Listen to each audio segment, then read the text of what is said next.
championship game. JB, I'm excited about going to that game. I'm more excited about the fact that how we're going to go, the people we're going with. We actually have our pilot here on the set. We have Captain Nate. We have the plane. Nate, it's going to safe. That's all right. You got to buckle up. The playoffs getting turbulent. And so I want to see the Rams. I want to see the Rams in Philly. Go ahead. You like this pilot? I'm a flying air cavalier. Listen, when I was younger, I used to go down to the basement and my grandfather would be in his room drinking whiskey and bunch of Old Westerns. And I never got it. He said, sit down, man. I'll tell you why they're so good. Black and white Old Westerns. It was always about an old gunslinger up against a young gun. And that was the climax of just about every movie. And I love the matchup between the Pittsburgh Steelers and the Buffalo Bills. If Buffalo plays, this could be a changing of the guard, a passing of the torch. This could be Josh Allen looking at Aaron Rodgers saying, it's my turn now. I am the young gun that you got to watch out for the next 10 years. So I'm looking forward to that one. Yeah, play the hits, right? Play the hits. I'm saying let's play the hits here. Green Bay, Chicago, maybe the best rivalry that we have in the NFL. And I know there's some injuries for Green Bay. I know they're sorting through some of those things, but that win meant so much to the Bears a couple of weeks ago. And now if we get that again in another week, I don't know how that one's going to shake down. Because you're going to get your division games and different, just like Jacksonville and Houston. So I'm going to go professorial on you. Those are the royal colors of modern Germany or even Belgium. It's looking priceless indeed. All right, folks, and we'll kick off just a few minutes away. Don't you go anywhere. This game's around. Get you your game.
Hopefully everyone had a Merry Christmas on Thursday, as a week ago we all had another couple heart attacks during the Steeler game, but what's new there?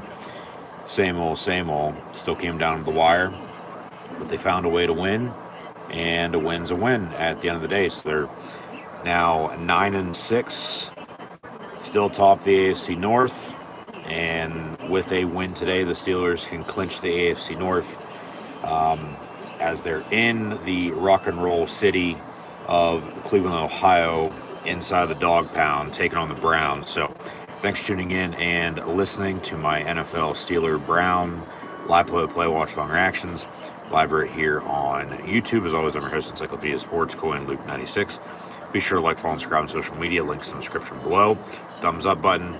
Share hashtag NFL, hashtag Steelers, hashtag Browns. Chat questions and comments, super chat, super stickers, super likes, super thanks. Always greatly appreciated as well. As this video is powered by Rogue Energy, HopeKThrifts, and Dead and Hungry. Their links are also in the description below, so be sure to go check them out. Click the first top link in the description, as it's as good as the QR code behind me. And this would be a normal video, but audio only, hence the black screen. And hit hype if available on your YouTube screen. But yeah, Steelers, Browns, AFC North football.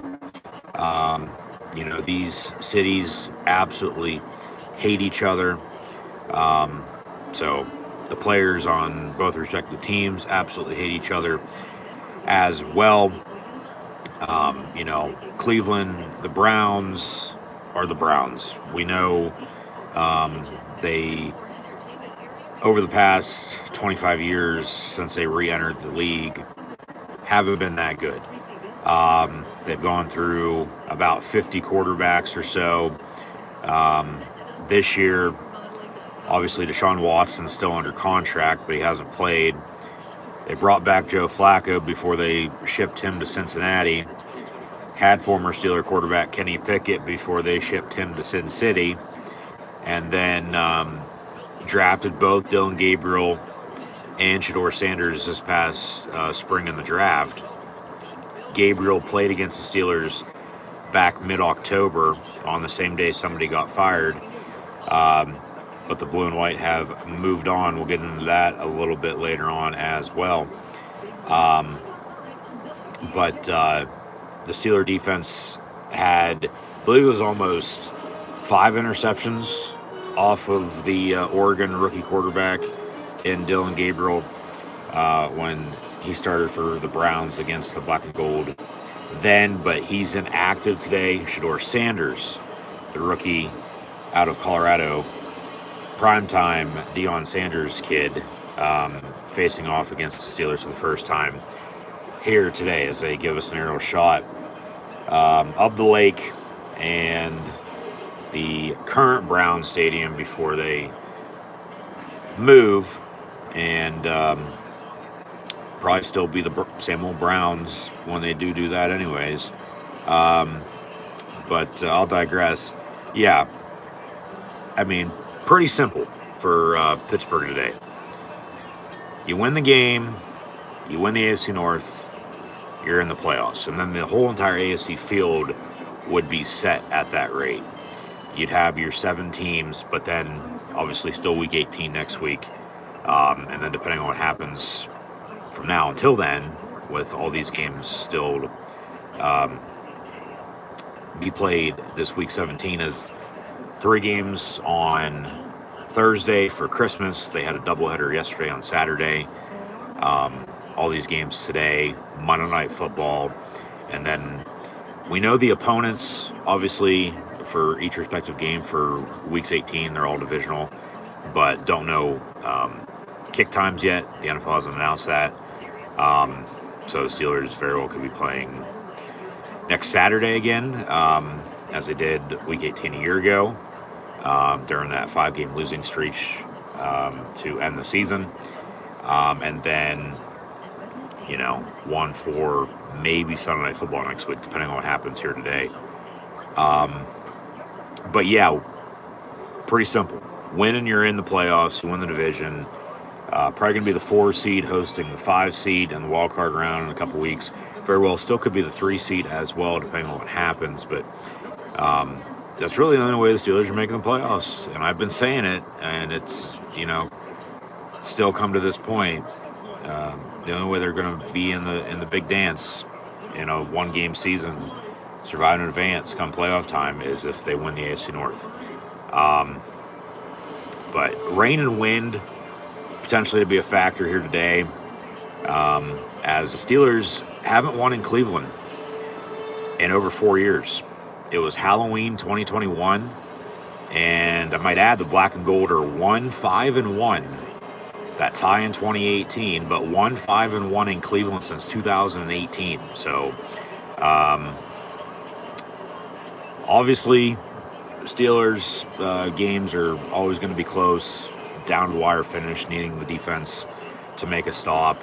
But in those, 7 total games of a 1-5-1 record, they've been close, one-score games, very well could have won, but they didn't. But that was then. This is now.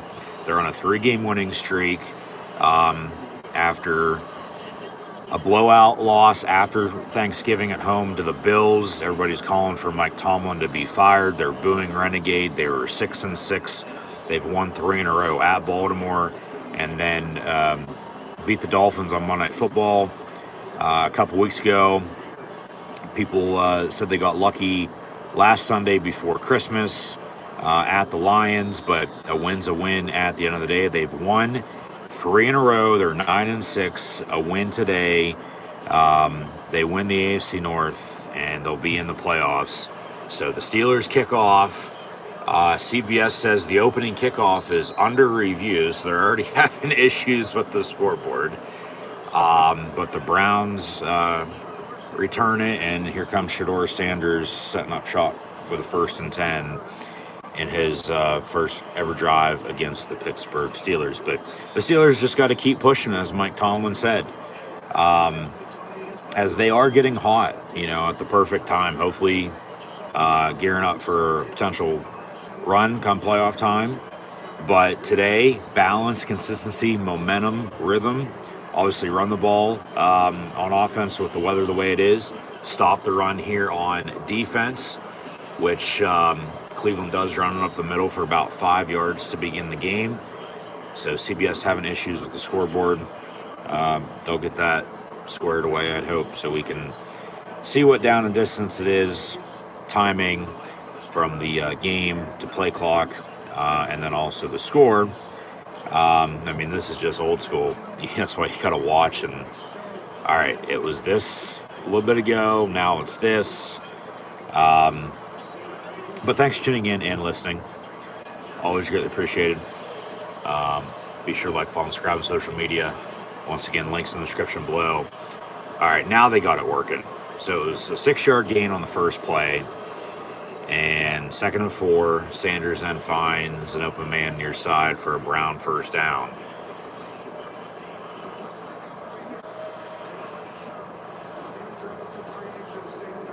So people slipping and sliding around. Like I said, rain and wind potentially to be a factor here today. So we'll see if, weather's going to affect it at all. But Pittsburgh still has to be able to stop the run and cover the damn pass. They've had trouble doing that most of the season, but they've also cracked down, locked down this defense, and, bending but not breaking, during this 3-game winning streak. And, at times, they've blown halftime leads and probably should have won a couple more games to this point in time in the season. So a few of those losses probably should be wins, but it is what it is. They're 9-6. It's still right there in front of them. Take care of business, sort itself out. You win today, you're in the playoffs. That's what matters. So 3rd and 7 coming up. We're all over the place. At least CBS is here with this fucking scoreboard. But they show off the rain. It's coming down. So, it's just going to be a slot fest. Old school smash mouth football. Line of scrimmage with the run game. Turnovers probably too because of the weather. You're going to have to hold on to the ball. So as I was saying, run the ball on offense, stop the run on defense. DK Metcalf being suspended at wide receiver. We'll get into that in a minute. They got to get these tight ends involved. Shador Sanders finds Jerry Jeudy for a Brown first down, but yeah, no turnovers, but create and capitalize off of Brown turnovers. Just find a way to win. That's what matters. You win the AFC North for the first time since 2020. You'll host a playoff game in which that year, I might add, they lost to the Browns in the playoffs in front of no fans. But obviously, once again, that was then, this is now. But Cleveland marching, 1st and 10 of the 35. They'll hand off in about a yard or so. Kyle Duggar on the stop. He's been playing well since they traded for him with the New England Patriots. Did miss a game or two, but they have been banged up in the secondary. I might add, James Perry and Brandon Echols are both out today. TJ Watt out for the 3rd consecutive game as well with his collapsed lung, but he did return to practice this past week, so he will be returning in due time. Shador over the middle, incomplete. Asante Samuel Jr. on the coverage for the Steelers. As the pass was a little low, it's incomplete. So, Steelers minus 4.5 today, I might add, as well. So they are road favorites, but they've only won in Cleveland once since 2018. It was 2021. It was on Halloween. It was a 1 o'clock game on CBS. Roethlisberger found Freiermuth for a game-winning touchdown in the back of the end zone, from what I can recall. But 3rd and 9, that pass caught, but Chuck Clark on the stop right away, so 4th down. Looks like they'll kick a field goal. But, from Halloween then to in between Christmas and New Year's here for this game today, Pittsburgh's going to try to win the division. But yeah, they're 1-5-1 in Cleveland since 2018. But they do lead the all-time series over the Brownies, 83-64-1 as well. So, 50-yard field goal from the left hash with the rain and the wind the way it is. Kick is up, and kick is good. So the Browns lead the Steelers 3-0 with 10:48 to play in this opening quarter. So, Pittsburgh offensively going to get the football when we return for the first time here today. So yeah, balance, consistency, momentum, rhythm, as mentioned, run the football. DK Metcalf suspended, so it's all hands on deck at wide receiver and tight end. So they got to get these tight ends more involved, from Pat Freiermuth, Darnell Washington, John Smith to Connor Hayward. Don't be turning the ball over. With no DK Metcalf at wideout, and Calvin Austin is also out at wide receiver as well. It's going to be Roman Wilson, Scotty Miller, Ben Skoranek, along with Marquez Valdez-Scantling and Adam Thielen. Those are going to be your wide receivers today. And obviously, as mentioned, those tight ends from Freiermuth to Washington to Smith and Hayward. But then run the screen game. Run the ball with Warren and Kenny G, but run the screen game with them too. Just move the ball downfield, score, and yeah, find a way to win this game. So,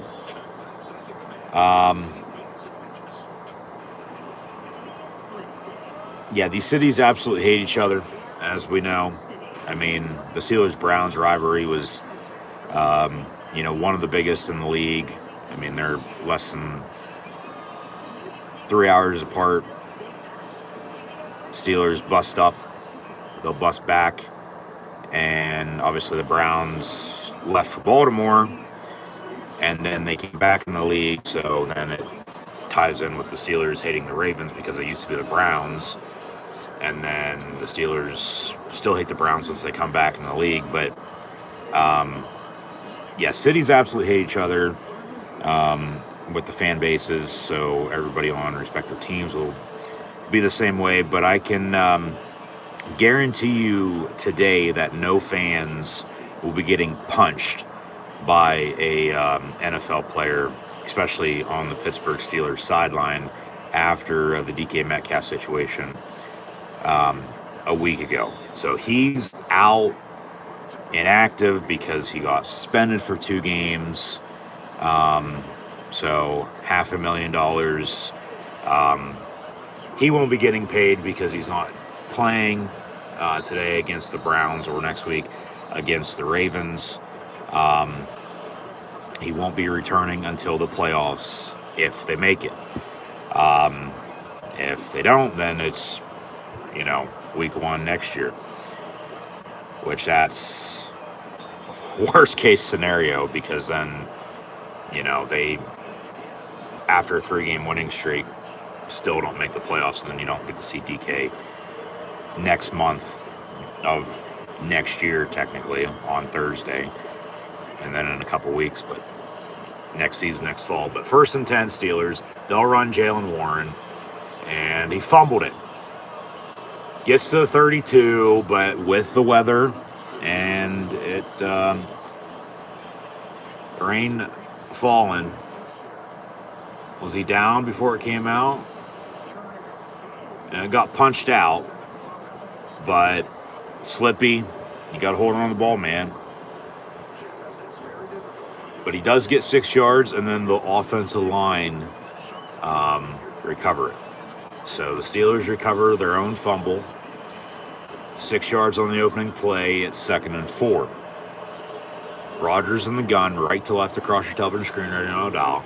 They'll hand off again to Jaylen Warren, 4 yard. But yeah, no DK Metcalf, so it's really going to be a strong running game, I'd hope, today for the black and gold. Jumbo sets, get these tight ends going. But yeah, Calvin Austin's out. You have Roman Wilson, Scotty Miller, Ben Skoranek, along with Marquez Valdez-Scantling and Adam Thielen. Those are your wide receivers today. 3rd and 3. Rodgers pitches to Gainwell. He gets maybe a half yard, and they're going to go 3 and out, have to punt to begin the game. So Cleveland going to hold a 3-0 lead, under 10 to play in this first quarter. And the Steelers going to have to rely on this defense to keep them in it before this offense gets rolling. But that's why, with the wide receiver situation with DK suspended, even when he would be playing, he'd be, the number 1 wide receiver, and then everybody else would fill in behind him, because we've talked about the number 2 wide receiver situation, over the past few seasons now. Regardless of who's been on the team, it's just they haven't had a number 2 wide receiver.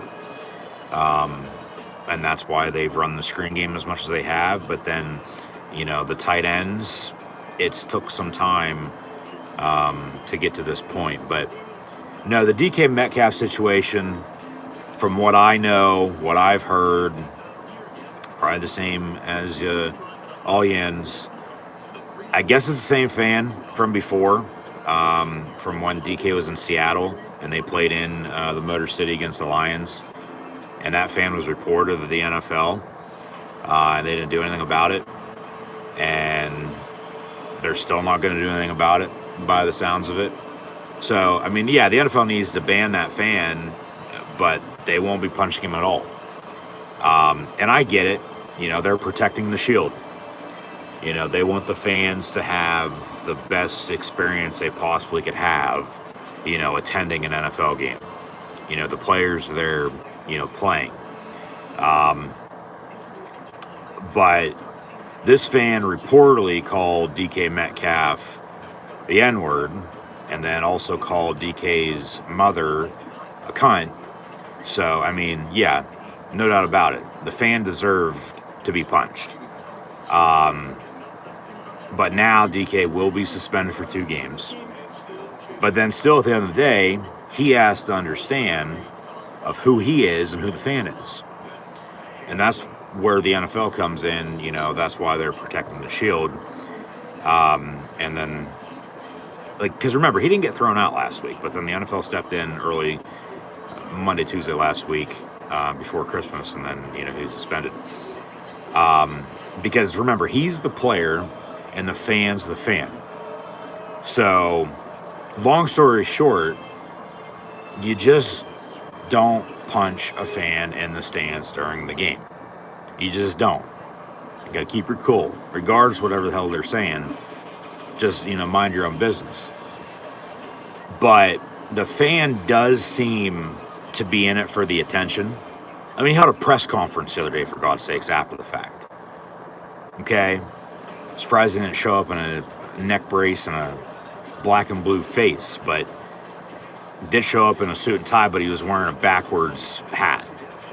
It's like, you want to be taken seriously, dude, you could have just done without the hat and then kept the suit on.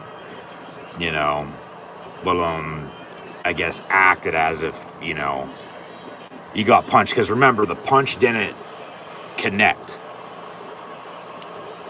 It was off by a little bit, so it could have done some damage, but it didn't. But yeah, no doubt, like, if somebody says that, like, you deserve to be punched in the face. Along with anywhere else, you know, that sees fit.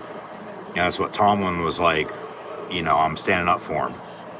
Like, no doubt, if that would happen to me or whoever, like, yeah, whoever does that deserves to be put down and shit get kicked out of them, basically.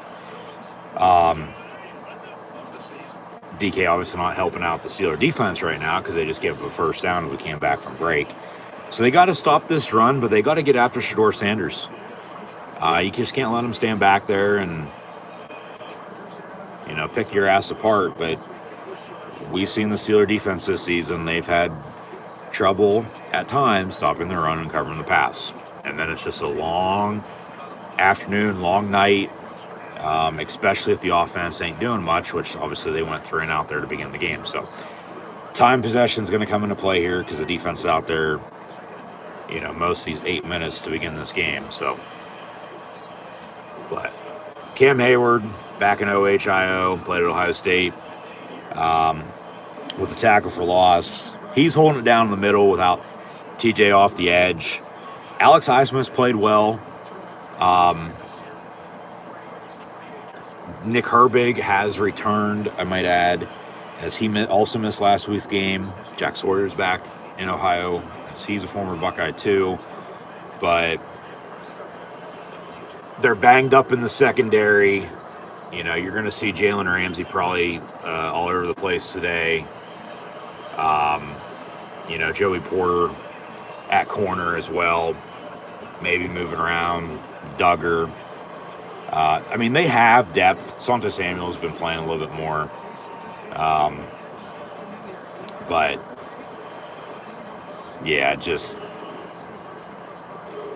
I've been saying if they can get T.J. Watt back here before too long, and also Deshaun Elliott, that with this offense rolling when they are rolling, not so far today, and this defense is playing as good as they are, that they could potentially go on a run. They could, you know, do something. Only time's going to tell, though, obviously. We'll see what happens. That's why I play a game. It's not on paper, it's not on the field. And give us some updates. We'll get to some scores in a minute. But as I was saying about that fan that DK punched, the fan does seem to be in it for the attention and a possible payday. You know, getting his 5 seconds of fame. So, I mean, at the end of the day, it is what it is. There's nothing any of us can do about it. DK did appeal. They say Brown's touchdown. So Pittsburgh's in a hole. 9, about to be 10-0 here. 10 minutes in. So, yeah, they don't play good on the road in Cleveland. At least they haven't as of late. They just haven't.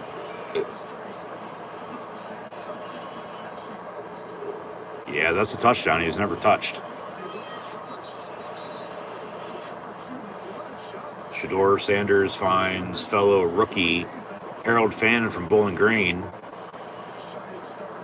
and rolled over the goal line into the end zone. He's never touched. That's a touchdown. And it's a touchdown on the field. So if they look at it, as all scoring plays are reviewed, they have to find an bit of evidence to return it, but they're not going to have it. It's going to be a touchdown. Pittsburgh's going to be down 2 scores here early. But, DK Metcalf did appeal his suspension, didn't win it. So now, like I said, he's out. Suspended for these next 2 games, today and next week, which is the rest of the regular season. And he won't be returning until the playoffs if they make it. But once again, really, it's win today and they're in. Lose today, you have to win next week against Baltimore to win the division then at that rate. And if you lose that, then you're done. Even though you got another winning season a week ago, as they're 9-6. So, yeah, that's above 500. But, Calvin Austin's out. Wide receivers mentioned, all hands on deck at receiver and tight end. We've talked about that a little bit. Isaac Seumalo's out at left guard.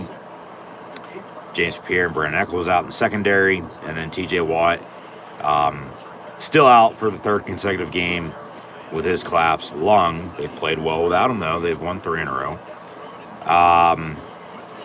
But he did return to practice the other day. He's back practicing, so he'll be back in time. It's just a matter of when. But here comes the Brown extra point to go up 10-0. So a hot start for Cleveland, but a slow start for Pittsburgh. And kick is good. So the Brownies lead the Steelers 10-0 with 5:11 to play in this first quarter. So see what the Steeler offense can do when we come back. Yeah, who let the dogs out? The Steeler defense just letting them do what they want. But we'll see what the Steeler offense does when we come back. Myles Garrett on the defense side of the ball for the Browns just signed a big extension this past offseason. He is going for the single season sack record today, only needing 1 sack. So he's got 22 total for the season. The record's 22.5. TJ Watt and Michael Strahan have it as a tie. There's a few other that have 22, but nobody's ever had 23 sacks in a single season. If Myles Garrett gets 1 sack today, he will break the single season sack record. So the Steelers, can you please and thank you keep Aaron Rodgers upright today? He's 4-0 against the Browns. Never thrown an interception against the Browns either. I mean, they almost coughed it up there on the opening play of the game. Fumble, but they recovered it, and then 2nd, 3rd down, still weren't able to get the 10 total yards for another first down, and quick 3-and-out had to punt. Browns respond, and their 2 drives have equaled 10 total points. So, yeah, Pittsburgh can get the ball back. Now down 2 scores, 10-0, 5:11 to play in this first quarter. We'll update some stats in a minute. Obviously, we'll recap this Week 17, preview next week in Week 18, and continue to see what happens here in this game here today. So, yeah, just once again, thanks for tuning in and listening. Be sure to like, follow, and subscribe to social media. Links in the description below. Thumbs up button, share, chat questions, comments, super chat, super sticker, super like, super thanks. Always greatly appreciated as well. Go check out Rogue Energy, HopeKThrifts, Dead and Hungry. Links in the description. Click the first top link in the description. This goes to QR code when this is normal video, but audio only, hence the black screen.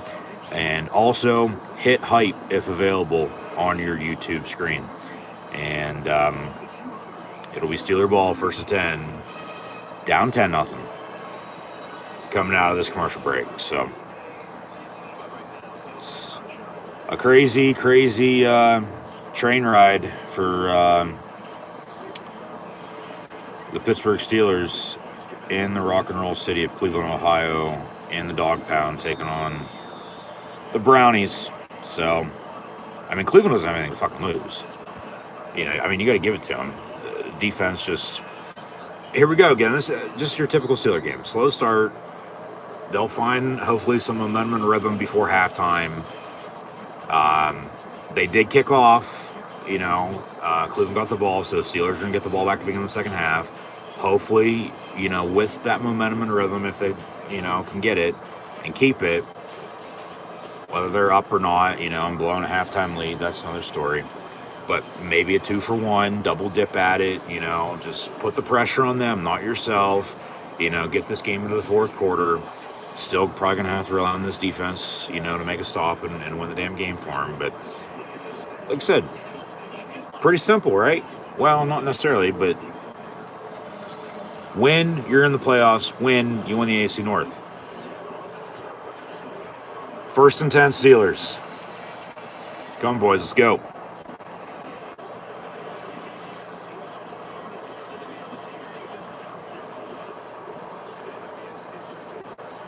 Now we have some sort of delay. I don't know what the hell this is for.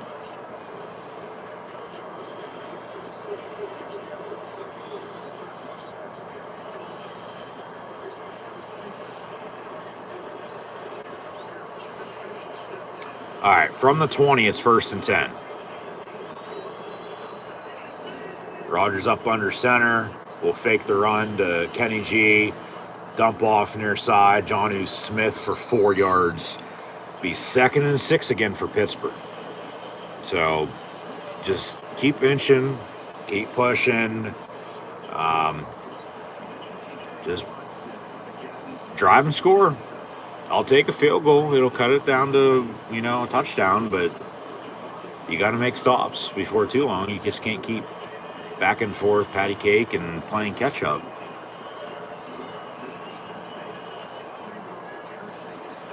Second and 6. Fake the run again, roll out far side. Rodgers pass incomplete. Intended for MVS. So it'll be 3rd down, 3rd and 6.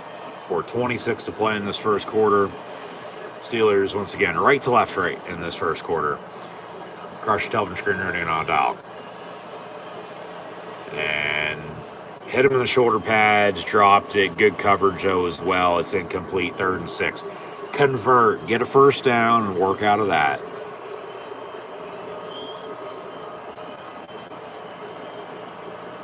From the 24, it's 3rd down.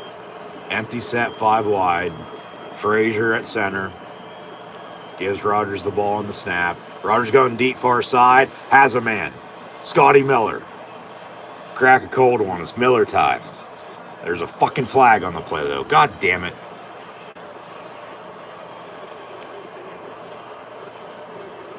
Pass interference on the offense. My ass, John Hussey with a P. Go to hell. They're going to replay 3rd down.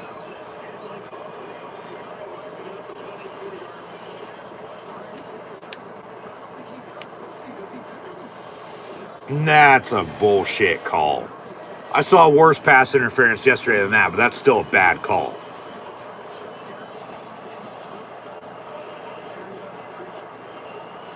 Third and 16 now.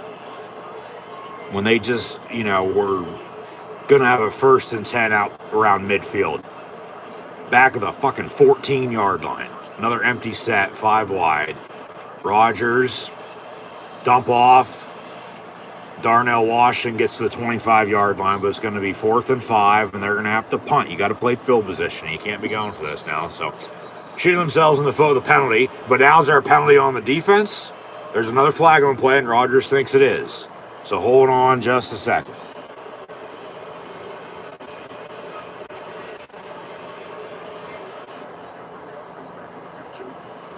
Little makeup call. Maybe an illegal contact. Defensive hold. Maybe a pass interference on them. After the play was over, taunting on the defense. 15 yards, automatic 1st down. And his first unnecessary roughness, so he gets another one, he's done. But, yeah, we know. Thank you, John. Yeah, he's talking shit on DW.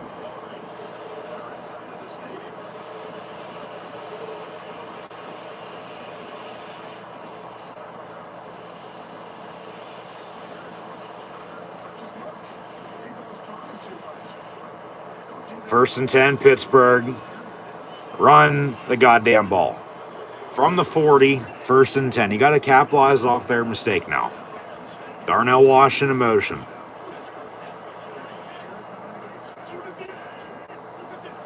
And they'll toss near side Warren. And he'll cut back in and get 5 yards. Run him again. Just get yourself second, third, and, manageable, third and medium. Just keep chipping away at it. One play at a time.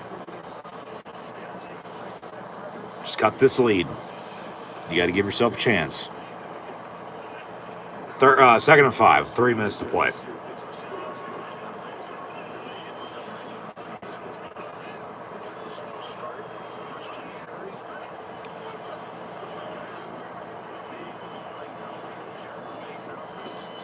Rodgers, another dump off. Darnell Washington, lower in the shoulder. It's going to be 3rd and 1. All 320 pounds of him at tight end. Goes for 4 yards.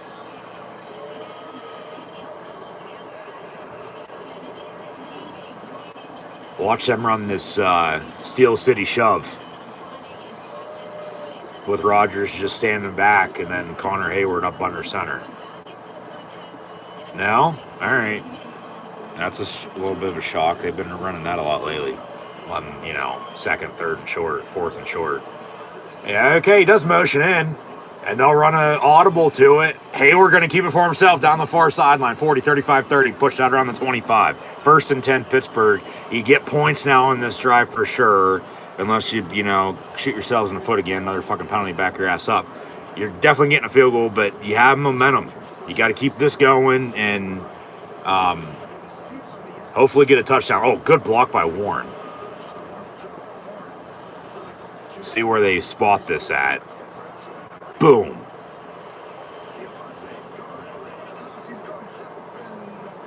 They've been running the ball with the tight ends the past 3 games. Jonnu Smith had a 25-yard rushing touchdown against the Dolphins up on it a couple weeks ago. Somebody had a good rushing stat a week ago. I forget who it was, but delay game. They reset the play clock. Steelers call timeout. What do we got? Rodgers talking with the ref, like,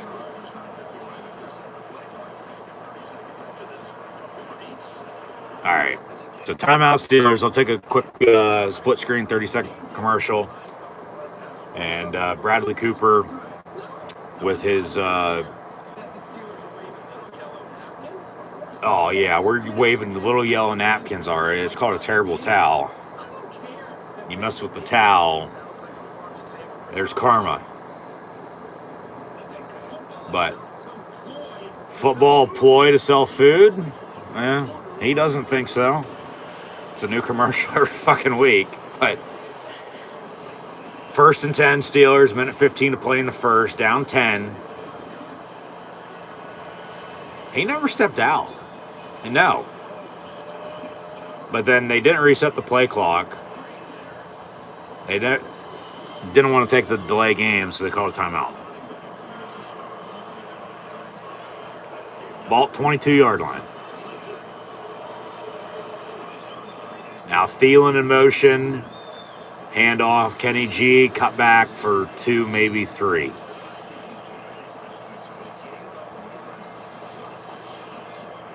One, maybe 2 more plays this quarter.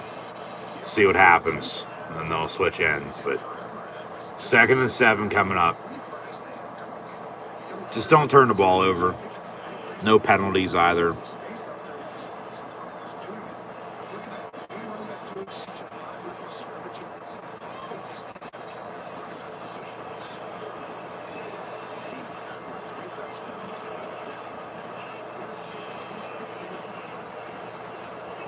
Second and 7 with play clock winding down again. They'll get the snap off.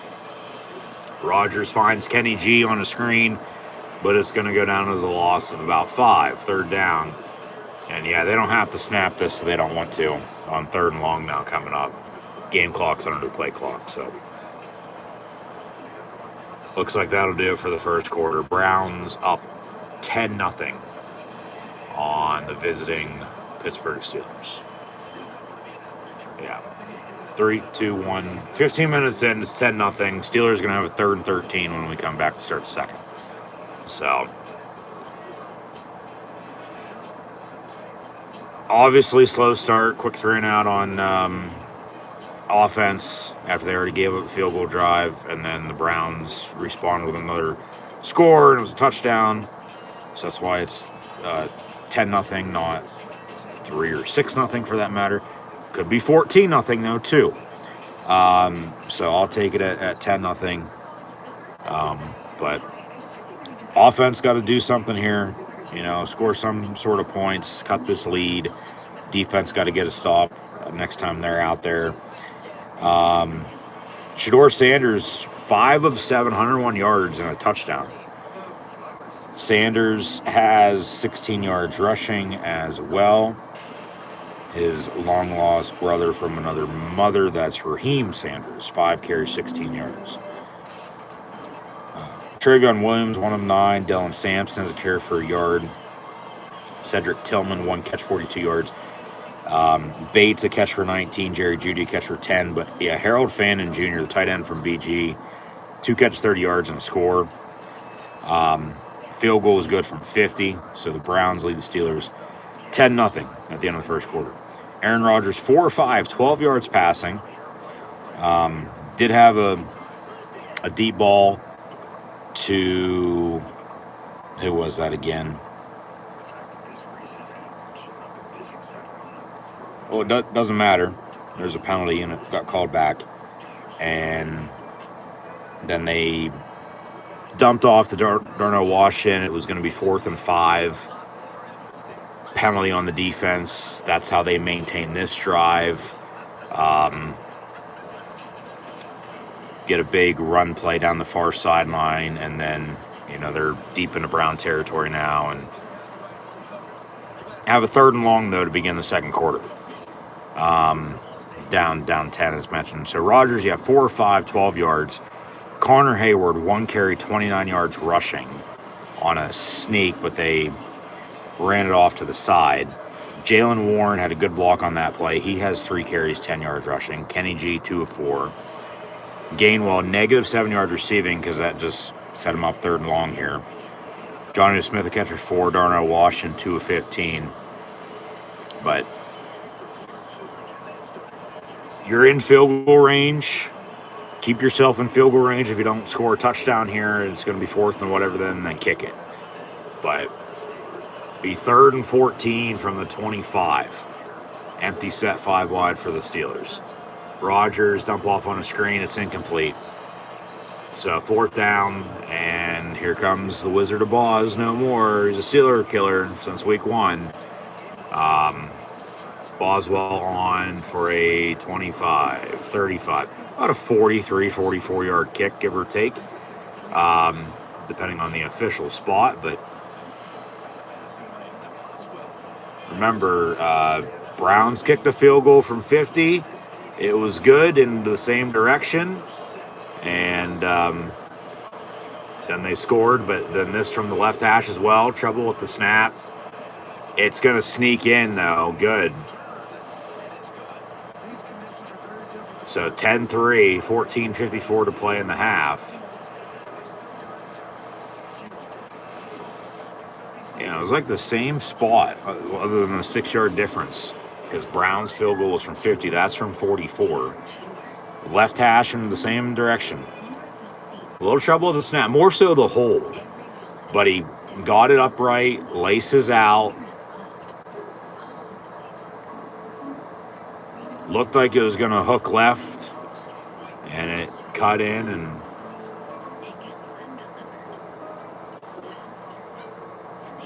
it's good. So it's 10-3. Browns can get the ball back, but the Steeler defense needs to make a stop. Cleveland thought they had him.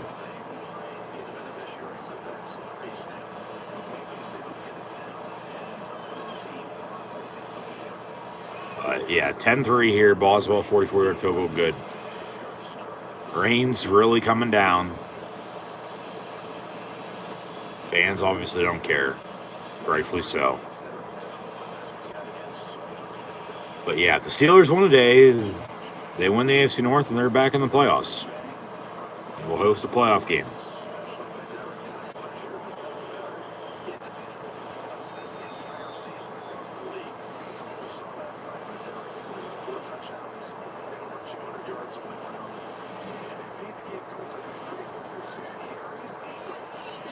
So Boswell kicks off. It'll be a touchback.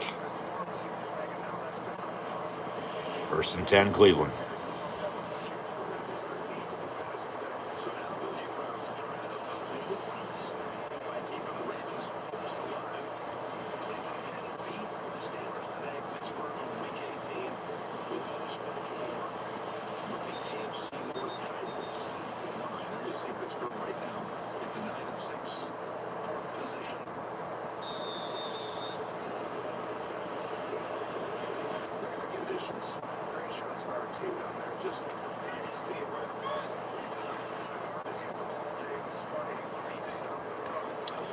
First and 10, Browns from the 35-yard line. They lead 10-3.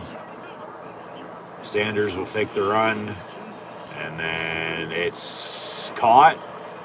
Jerry Jeudy with Asante Samuel on the coverage. First down, Browns. More updates. And Phillip Rivers out of retirement.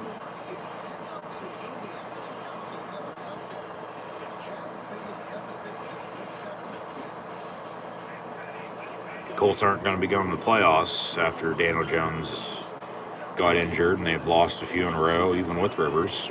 But 44 years old, hadn't played in 5 years, playing pretty damn good.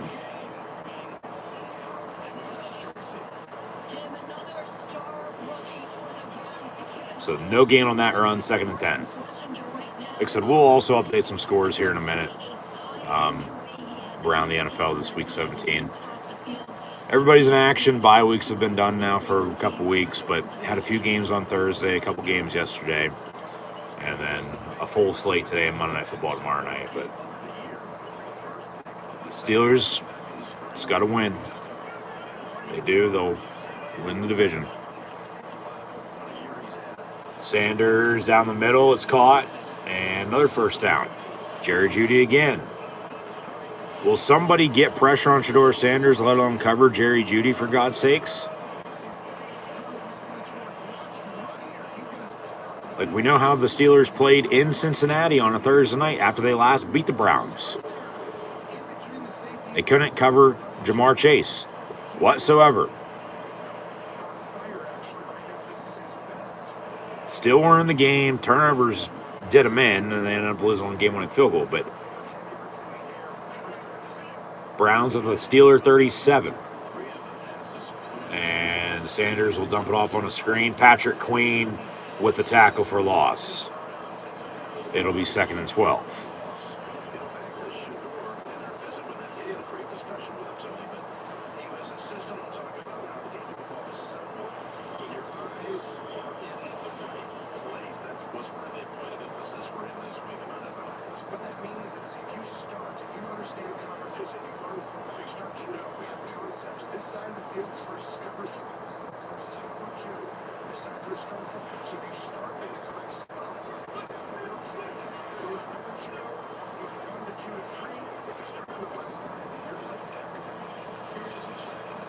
Sanders getting pressured. Highsmith from behind wraps him up on the sack. It's going to be 3rd and longer. Highsmith has the football. No strip sack fumble.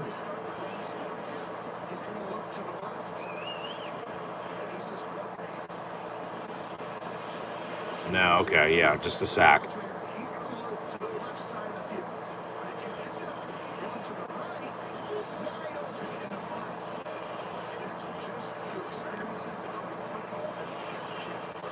Over the middle, it's incomplete, but then a late whistle, I think, to blow it dead before the snap.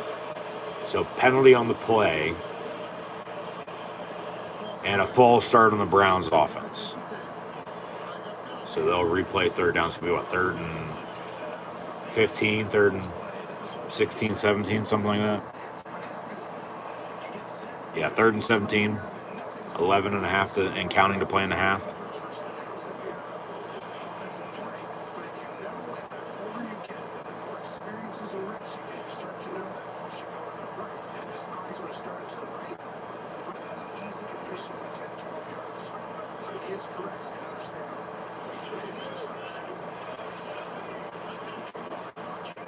Sanders looking to throw, going to step up, run it, and then gets hit at the 34. And he celebrates as he got the fucking first down. Come on, dude. Like, what the fuck is wrong with you and your whole entire family, for God's sakes? Gets sandwiched by Cam Hayward, and, well, Patrick Queen hit him first, and then Hayward drove him down. But then he got up and started fucking dancing around as he got the fucking first down. It's 4th and 7.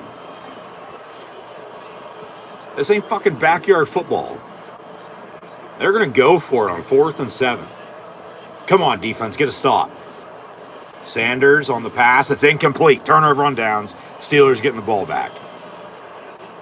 Browns very well could have kicked a field goal and went back up 2 scores at 10 at 13-3 with 10 minutes to play in the first half. But no, they go for it. Don't get it. Steelers have an opportunity now to drive, cut this lead again with another field goal, make it 10-6, let alone score a touchdown and tie it up at 10. We'll see what happens when we come back.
First and 10 Steelers after the turnover on downs. Go drive and score a touchdown. Tie this game up. You're going to have momentum. Continue to get stops on defense. They'll hand off Jalen Warren. He'll break it, get the first down, and they'll get to midfield.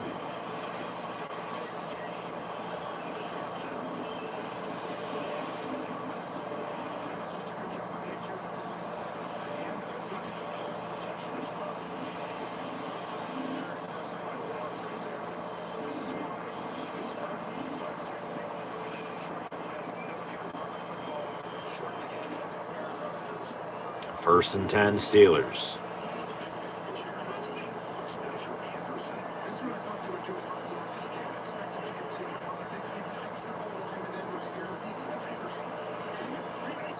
Career 19, set hut, Rodgers will toss Jalen Warren, and he gets a good 4 or 5 yards up the middle. So, yeah, just pound the rock, wear him out on defense, just put it to him.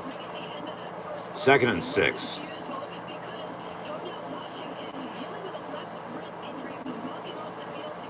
And now Darnell Washington is questionable to return with a forearm injury, they say.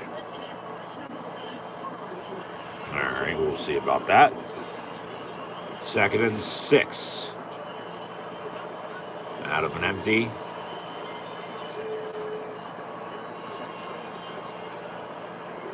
Rodgers going deep far side, in stride, MVS incomplete.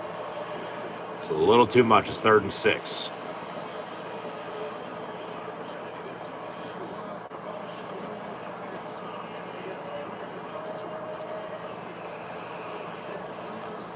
He had Freiermuth over the middle, too, on a slant. Just a fingertip off.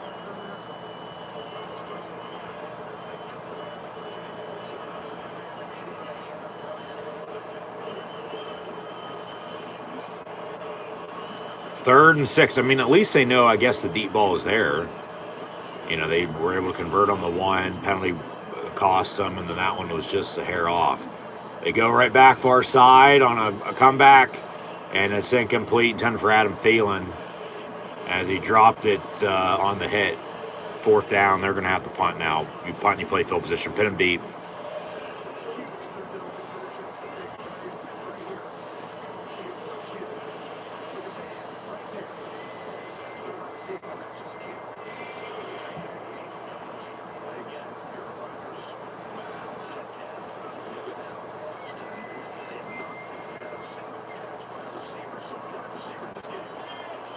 Steelers will punt. And it's going to bounce to the 20 and be down to the 16.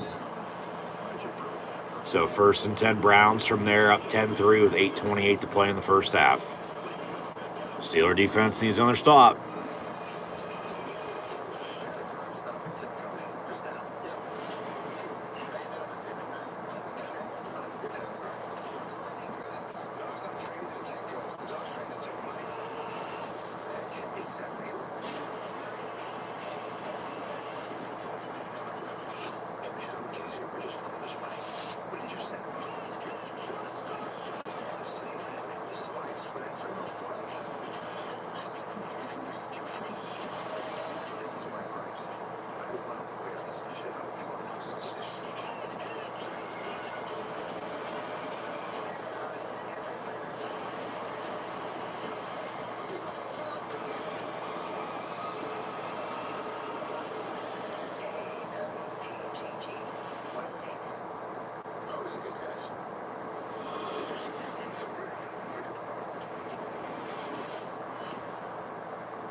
TJ Watt will not return until he's a full participant leading into a game since it was a medical situation rather than a actual injury suffered on the field.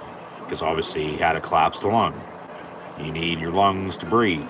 That's what I said. He'll come back in due time, no matter when. I mean, good thing he was out practicing though this week, so slowly but surely he'll be back at some point. It just a matter of when once again. But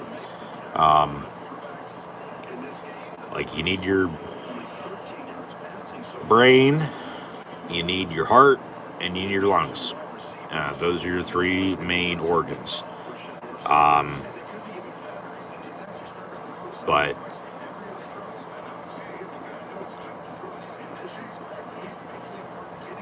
good to see he's on the sideline. He's with the team during this game here today because he hasn't been the past couple weeks.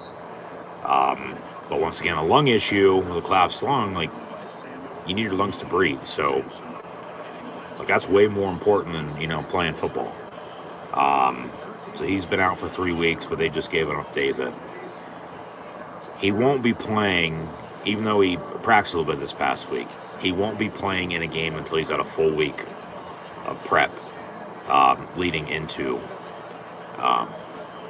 whatever game it might be then the following week. But Steeler defense needs to stop here on 3rd and 4. Ball at the 22. Cleveland looking to throw over the middle. It's caught out past the 35, almost to the 40, but first down Brownies.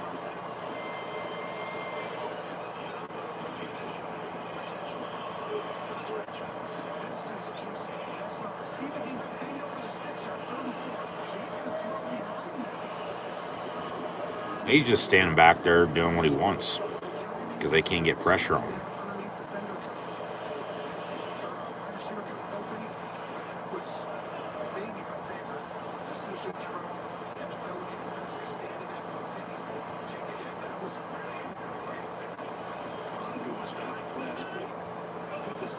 So 1st and 10 Browns from the 38.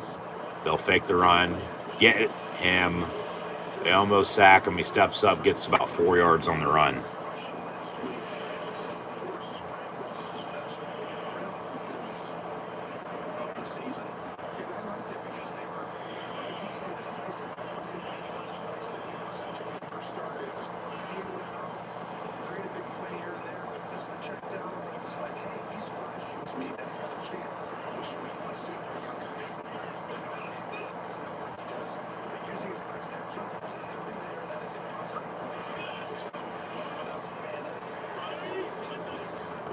Second and 7. Shador's pass complete. Jerry Jeudy once again. Kyle Duggar, Patrick Queen on the stop. But they're just picking up first downs whenever the hell they want. They got to get pressure on them, man.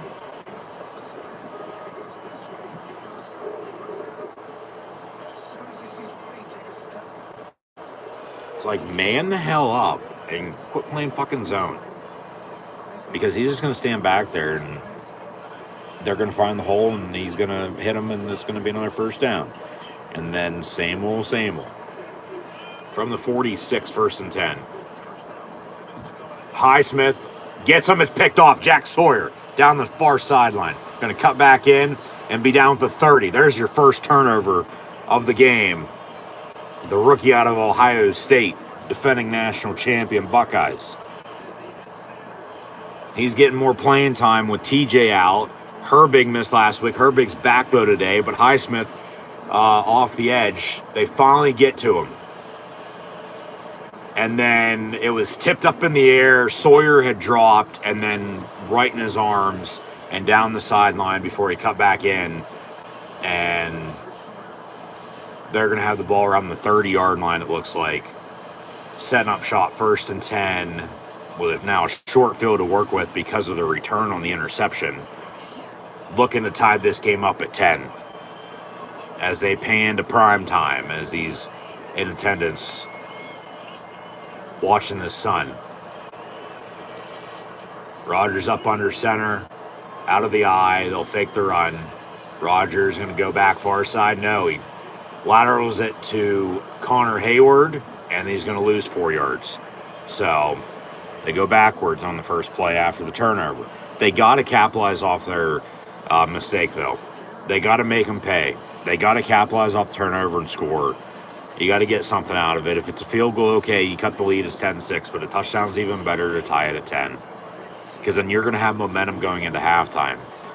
And then you're going to get the ball back to begin the second half as well.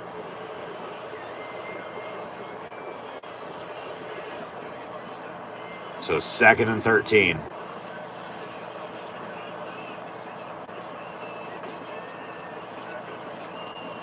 And a handoff. They get, obviously, the lost yardage back and then a couple more. It's going to be 3rd and 7.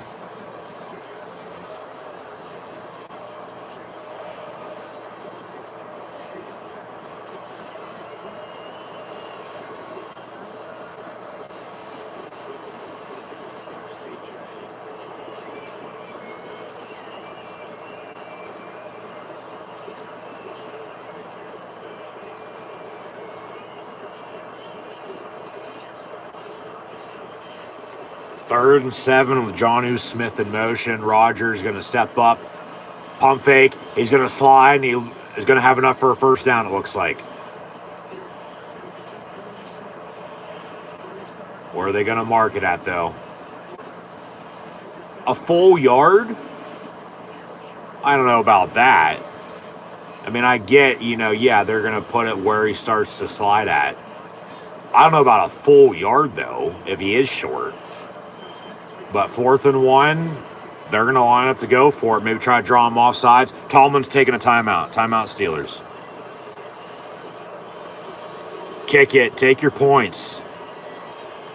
Kick it. Take the field goal. But I get they had issues with the hold on the last field goal. So do they still go for it here?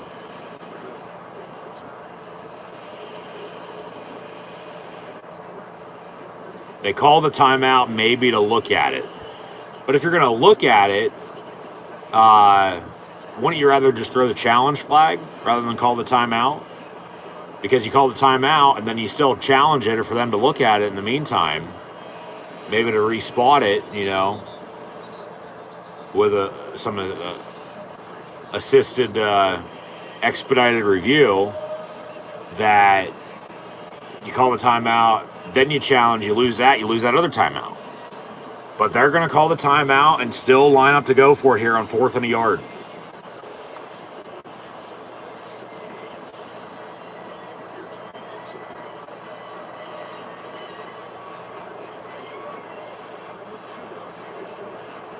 So from the 21, 4th and 1. Where's Freiermuth at? There he is in motion.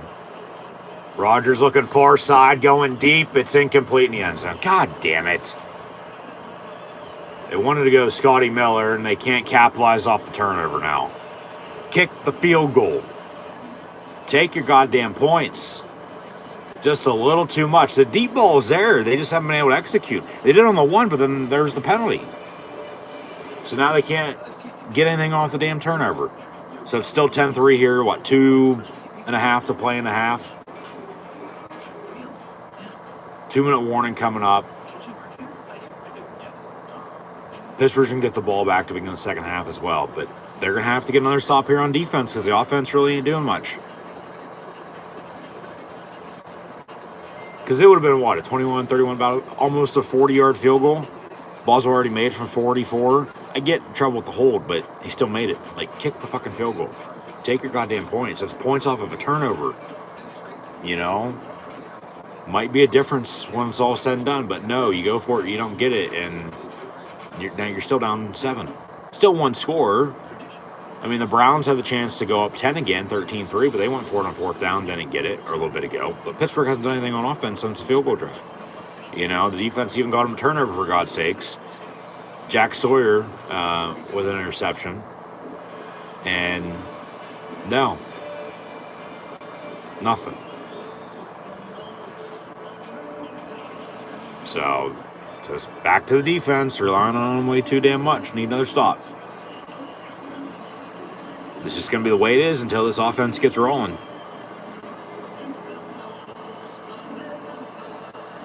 But get to Shador, keep stopping this run, but they got to man up. They got to man up in the receiving game. You just can't let them stand back there and pick your ass apart.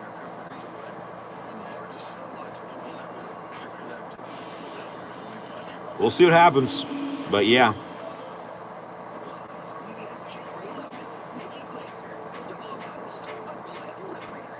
And it's 4th and 1. You're on a fucking go route. Get a yard. Get 2 yards. That's all you need. You know?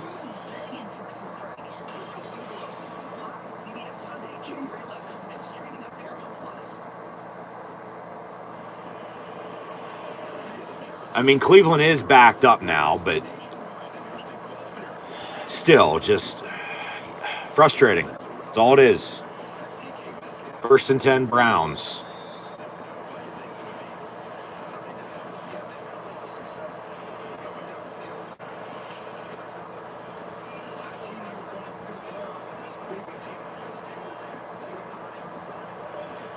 So 1st and 10 from the 22. Shador up under center, going to fake the run. And far side is picked off again. Oh my God, incomplete. Herbig. He had it and he dropped it. Catch the ball, then run. Don't keep running as you're catching it. That's why he dropped it.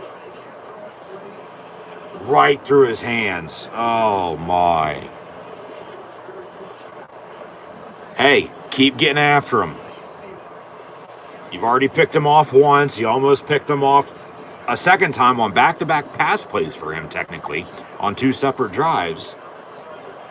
You're going to get another one here before too long. And shit, remember, they almost picked off Dylan Gabriel like 5 times back in October. Big hit by Chuck Clark after a 3-yard completion, so 3rd and 7. Maybe call that 3rd and final timeout right now, because then you'll get that 4th at the 2-minute warning. Or maybe call it right after the 2-minute mark. Well, no, they'll let this play run if the Browns snap it, because then you'll still have your timeout under 2 minutes to maybe get the ball back if you can get a stop here, because then that extra timeout would be the 2-minute mark. But I just heard a whistle, but they just went to the booth, so I can't see what's going on.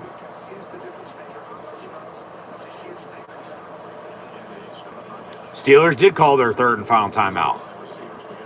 Smart.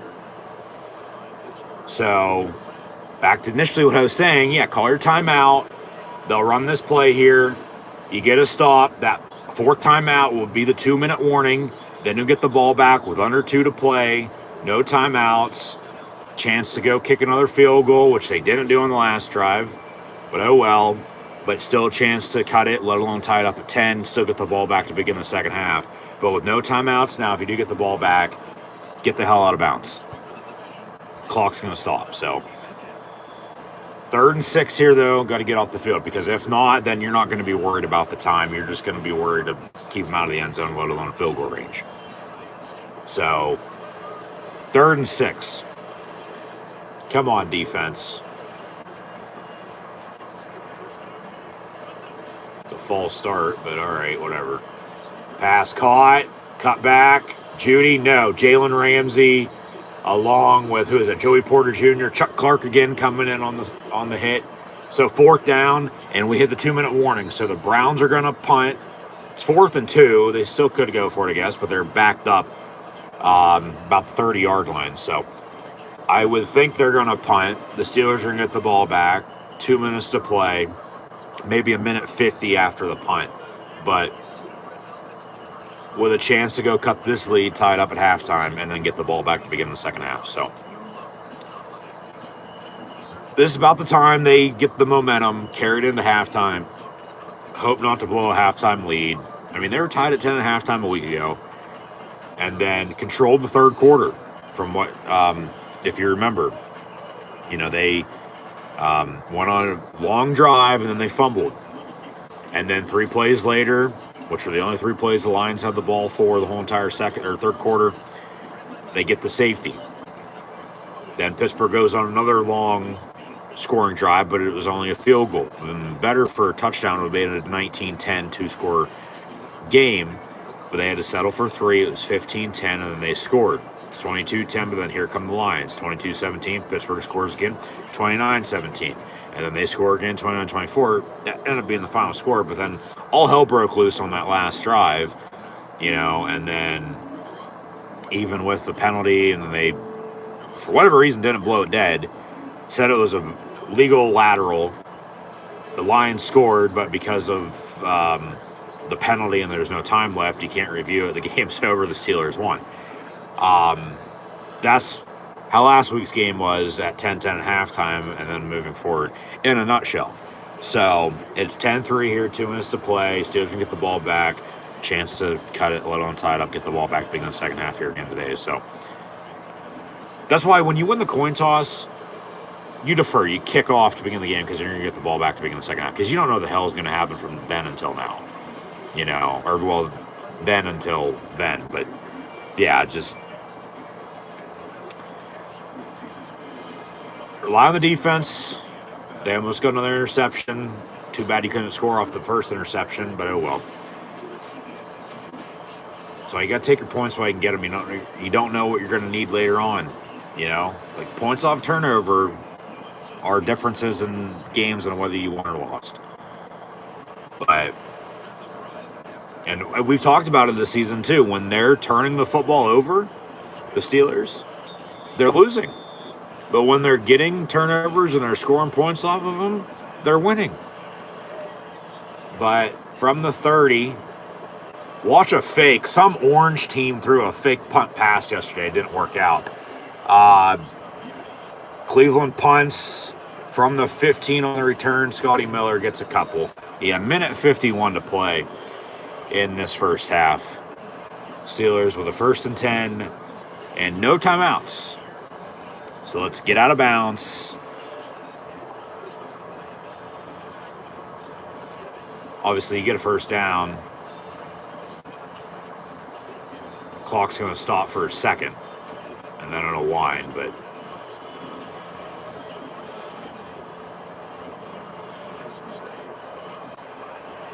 just go get some points. From the 22, it's 1st and 10. Rodgers looking to throw, going to shuffle it. Kenny G. And he'll get 2 yards. So 2nd and 8. Now we got an injured Brown. Hey, we're under 2 minutes. He's hurt. That's a timeout. That's a timeout for Cleveland. Clock's still ticking, though, because he got up and off the field, I guess. Or no, he's back out at middle linebacker, so I guess he's okay. Clock ticking. Minute 20, 2nd and 8. Rodgers over the middle. And MVS going to have enough for a first down, maybe? No, he's going to be a yard short. 3rd and 1. Clock still rolling. Minute 7 and counting. Let's go. 3rd and a yard. Rodgers dumps it off on the screen. Gainwell, first down Steelers, 35 to the 39, 40-yard line. Go, gotta go, gotta go.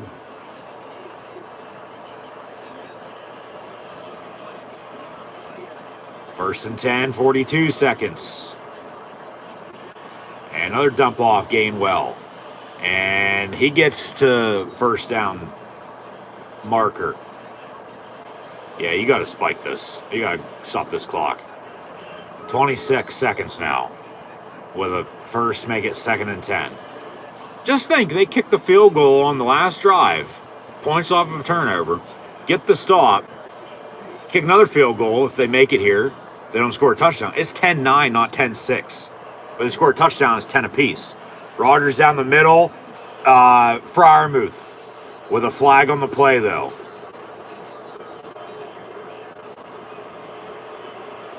And Rodgers bitching at the sideline. Doesn't like something. But, hey, get these tight ends involved. Work the middle of the field if it's there, by all means. Freiermuth's first catch goes for a big gain. But, like I said, penalty on the play.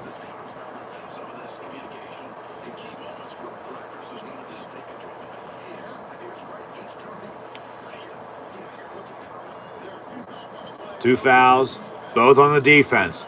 Offside, that's going to be declined. And then 12 on defense. That's also declined because the Steelers got a big first down play out of it. And it'll be 1st and 10 Steelers. See officially where they're going to spot this at. Yeah, Fryman is just down the seam.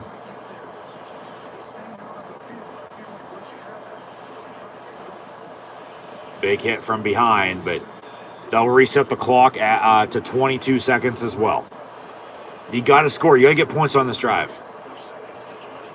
From the 28, 1st and 10 Steelers. 22 seconds, no timeouts. Get the hell out of bounds.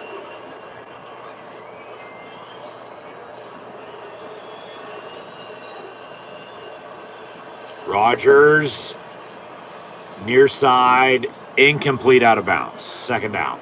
2nd and 10 with 17 seconds.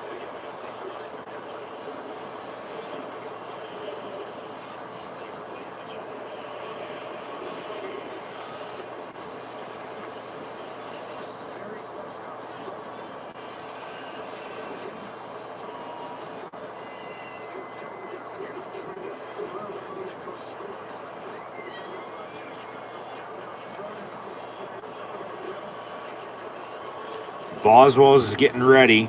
They need to run him on.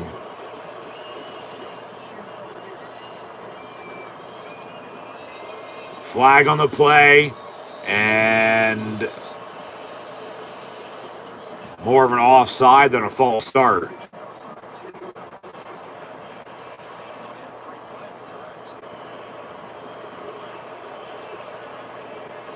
See what this dirty laundry is from the zebra. Oh, they say false start on the Steelers. 5 yards, back them up. Who was it on? He said 52? There's no 52 out there. There's 54.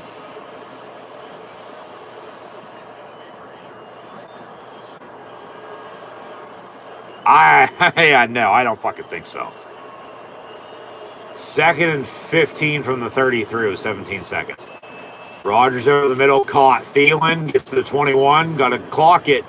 It's 3rd down. Under 10 seconds, got to clock it. Got to clock it. And they will with 3 seconds. So now they're going to kick a field goal. Something they should have done on the last drive, but they went for it, didn't get it, but they get the stop there on defense and still kick it here. Cut this lead. Yeah. Made from 44. The other kick they didn't kick would have been about 40 as well. This from 40. And this is going to cut it to 4 with a make it 10-6. And they're going to get the ball back to begin the second half as well. Browns just called a timeout to ice them, though, in the meantime.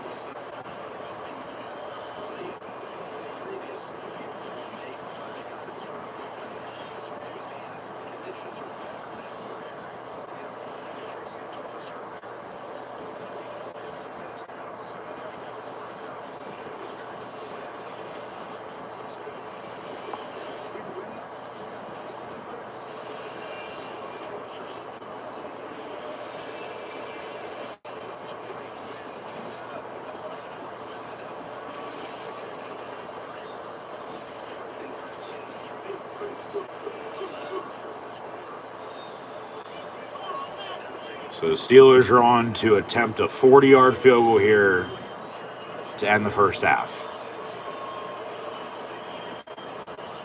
Snap, hold, kick, all good. It's 10-6 at halftime. Steelers will receive the second half kick as well. Just think they would have kicked the field goal off the interception. It's 10-9, not 10-6.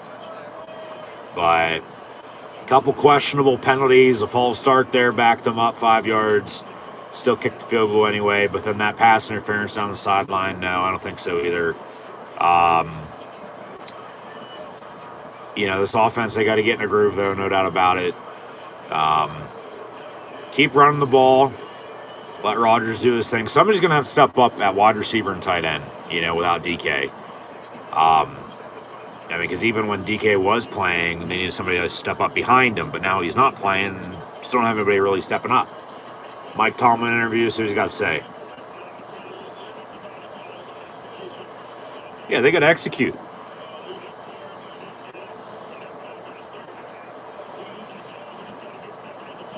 Yeah, they got to score touchdowns instead of kicking field goals all goddamn time. But at least you have 6 points, because if not, you have 0.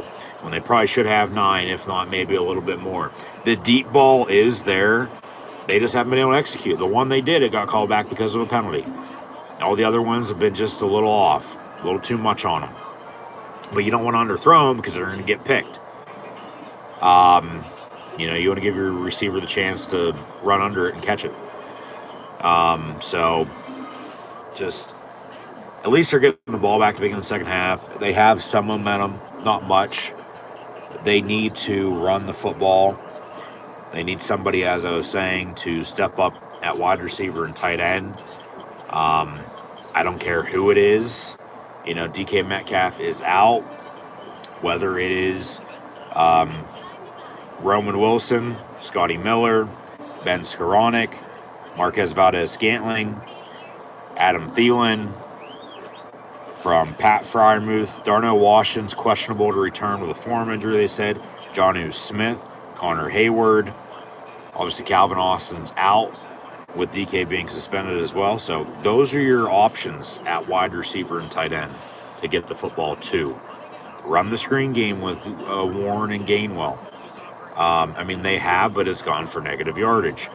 A couple dump-offs here and there have worked out, but run the football, run the screen game, get these tight ends going, keep taking your shots. You know, the deep ball is there, just haven't been able to execute, work the middle of the field. Let Aaron Rodgers do his thing, all right? Defense, yeah, they're making plays. Yeah, have given up more points than what they've scored themselves. You know, because Cleveland got the ball to begin the game. That's why the Steelers are going to get the ball back to begin the second half. You know, they kicked the field goal from 50, up 3-0. And then Pittsburgh goes 3 and out. Browns respond with a touchdown drive, so it's 10-0. But then they haven't done anything since then, where Pittsburgh cut it to 10-3, got the interception on defense, Jack Sawyer, off of Shedeur Sanders, because of the pressure from Alex Highsmith, forced a bad throw, because then it was tipped as well, and then he just caught it and started running back. But then no interception return for a touchdown. Even with a short field to work with, they weren't able to score. They went for it on 4th down, 4th and a yard, didn't get it, turnover on downs. Almost had another interception the following drive. Nothing, but did get the ball back under 2 minutes and no timeouts to go in the first half. And then, you know, kicked the field goal, but they had the chance to kick another 40-yard field goal, give or take, you know, and score and get points off of the interception, but no. So it's 10-6, not 10-9, not 10-10, or anything more than that. So, yeah, 10-6 Browns at halftime. If the defense can keep stopping the run, get after Shedeur Sanders with forcing the pressure, create and capitalize off turnovers, scoring off of those, you know, they should be all right. We'll see. Only time's going to tell, though. You know, TJ Watt out once again today with a collapsed lung. But Cam Hayward's playing good in the middle. Haven't said Keanu Benton or Derek Carman's name just yet. So, need some play from them up front on the defensive line as well. Patrick Queen lowering hits at linebacker. Highsmith with pressure coming off the edge. You know, Jack Sawyer has the interception. Good Nick Herbig is back. He almost had an interception as well.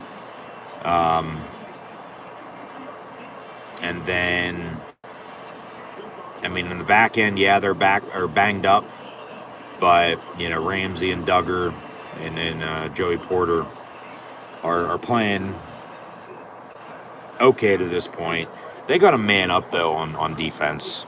You just can't let Shador stand back there and pick your ass apart. You just can't. So,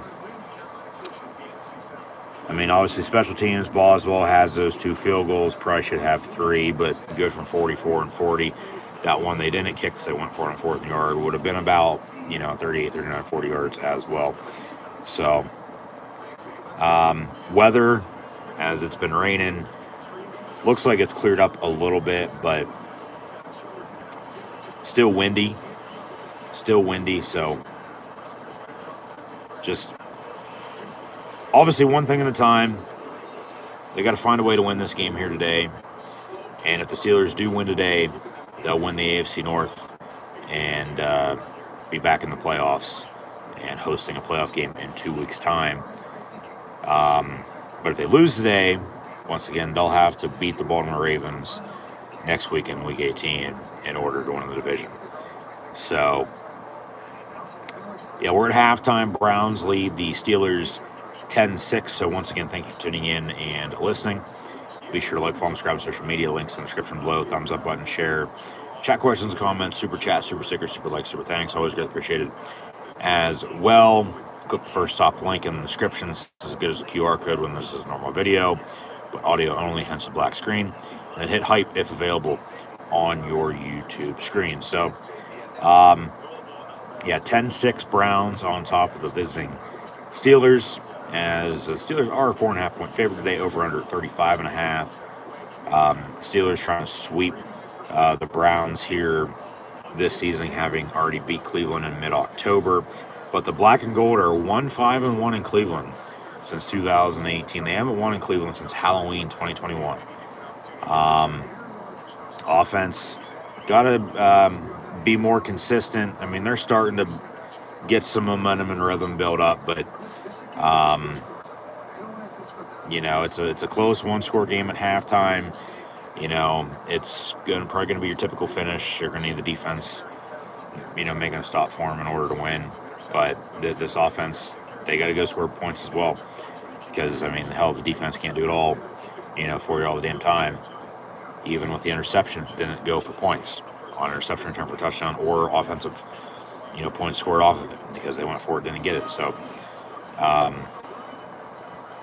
the defense for the most part is doing their job. I get, they giving up 4 more points, but offense got to score. They got to score. And then depending on the situation in the second half, it's going to be, kick it here, go for it again. Score a touchdown, obviously, would be nice, but half down, half to go, and it ain't over until it's over. And they just look at the third quarter a week ago. I get that's not going to happen all the time, but they just need to go on a drive. They need to go on a drive and put it to this Brown defense, put the pressure on them, wear them out, run the ball, work clock, let Rodgers do his thing once again, but just go drive and score. And then if you're still down a point because of the field goal, but then remember, if they'd have to kick it again, if they would have kicked it earlier, then you'd be up 2 at 12-10 as you could go in the early third quarter. Not because of a safety, but of 4 field goals in, but only 2 field goals, maybe a third one coming, but touchdown would give you a lead. But then you get right back out there on defense, and you just keep making stops. You got to get after Shador Sanders. And this is the Steelers up against a rookie quarterback. So, I mean, Sanders, 12 of 17, 164 yards, sacked once, has the interception.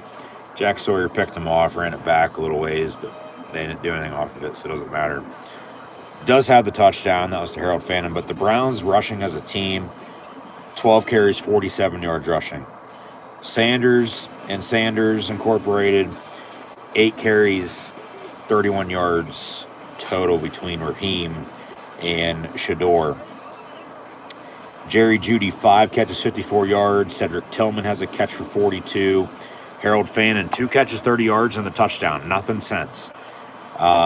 Bates, a catch for 19. Bond, Isaiah Bond, 1 of 16. Malachi Corley, 1 of 4.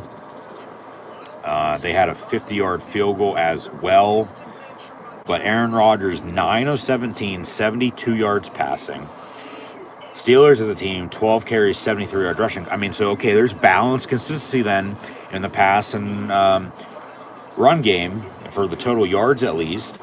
Obviously could be way better, as anything could be. But Warren, 6 of 35. Connor Hayward, 2 of 26. Rodgers a carry for 6 yards. Gainwell, 3 of 6 rushing, and then 3 catches, 12 yards receiving. They got to get Kenny G making noise in the rock and roll city of Cleveland, Ohio here in this second half. Freiermuth, 1 catch, 23 yards. Get him the ball more. They don't get him the ball enough. Darnell Washington, 2 for 15, but questionable to return with a forearm injury. Gainwell, as mentioned, 3 of 12. Thielen has a catch for 11. Scantling, MVS, Marquez Valdez-Scantling, 1 of 7. They both almost had catches on deep balls, but they're either incomplete or there were penalties. Johnny Smith, 1 of 4. But, yeah, just somebody's got to step up in the receiving game. We know the names. We know who the hell they are. Whether they've got the ball in the past or they haven't got the ball in the past, whatever the case may be. No DK Metcalf because of suspension. No Calvin Austin with him being out today. Even when DK would be playing, they need somebody to step up behind him. But DK's out, so they definitely need somebody to step up. I don't care who it is, at wide receiver, tight end, both backs in the screen game. They got to get this passing attack going and let Rodgers start picking apart this Brown defense like Shador's done to an extent. But if Pittsburgh can run the football, really get this run game going, and then make stops on defense, get the hell off the field, maybe get another turnover or two, and then hope to score off of it like they should have done with the field goal earlier, but they went for it, didn't get it. I think they'd be all right. They can run the ball, make stops on defense or on special teams, just old school smash mouth football, low scoring defensive showdown. Play Pittsburgh Steelers football. Just find a way to win. That's what matters. Like I said, you win today, you win the AFC North. You're in the playoffs, you're hosting a playoff game in 2 weeks. But if you lose today, you have to win next week to make the playoffs. So, Kyle Duggar, 6 total tackles. They have 1 sack. It's Highsmith on Shador. 3 tackles for loss. His sack being one of them. And then Patrick Queen and Cam Hayward have the others. Boswell's 2 of 2 with a long of 44 on the field goal. The other was from 40. The third one they didn't kick would have been from about 40 as well. But they're getting the ball back here to begin the second half. Here's the kickoff return and a stumble by Jalen Warren, and he falls down at the 30 or the 22, maybe the 24 where we'll spot it at. But total team stats: Browns with 5 total drives, 9 first downs. They're 3 of 6 on third down, 0-1 on fourth down, as the Steelers are as well on fourth down, 0-1. They ran 30 total plays for 210 total yards, 163 of them passing, 47 rushing. Both teams have 2 penalties. Browns controlling the clock by a good 3 minutes. Pittsburgh, 6 total drives, 6 first downs, 2 of 8 on third down, 0-1 on fourth down. This 1st and 10 to begin the third quarter. Play from the 25-yard line officially. Rodgers up under center. Freiermuth in motion near side. They'll toss. And Jonnu Smith at tight end is running the football for 7 yards. And it'll be 2nd and 3 coming up. But now 30 total plays, 72 passing, 80 rushing for $152 total. Didn't score in the red zone. He had 2 penalties, 15 yards, 13-23. Make that almost 14 minutes now of time possession as we're almost a full minute in and out of this third quarter. 2nd and 3 coming up. Fryermuth in motion, and they'll run the ball up the middle. Jalen Warren spins, cuts, and gets to the 39, 1st and 10 Steelers.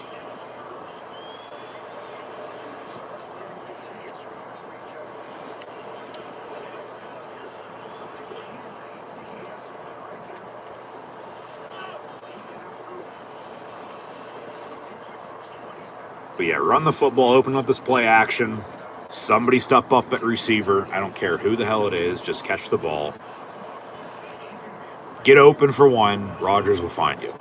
But catch the football. You need to drive. They need to score. Make stops on defense. Rely on special teams. Don't turn the ball over. Get turnovers on defense. Score off of them. Let's find a way to win. Rodgers looking to throw. And ball's out. And it's going to go down as a pass, potentially. Jonnu Smith that worked out for a loss. It's 2nd and 13 coming up, but Rodgers got hit, almost fumbled it, but then he sort of just gave it to Jonnu Smith. See a replay here. Yeah. No, he wasn't even thrown. Just ball popped out on the hit. Boom, yeah. And then, how are they going to stat that? Is it going to be a pass? Because technically it was in his hand, ball came out, and then Jonnu Smith caught it. So, 2nd and 13 from the 36. Fryermuth in motion again, so bubble screen far side, caught. MVS to the 43. He's down. He is down. It's 3rd down. Browns thought they had a fumble, but no. He is down. And then he recovered it anyway. That ball did come out, all right, but then he was right there to recover it. Thank God, or else they would have gave them a short field to work with. 3rd and 6. Got 18 seconds on the play clock. All right? Relax here a minute. Don't need to fucking hurry up all the goddamn time. They get set out of an empty 3rd and 6. Rodgers going to step up, roll out over the middle. It's incomplete, intended for Thielen. He wanted a flag, and he's not going to get it. Come on. So it's still 10-6. They'll go, get a 1st down. Drive stalls out, 3 minutes into the half, and they're going to have to punt. Going to have to rely on this defense.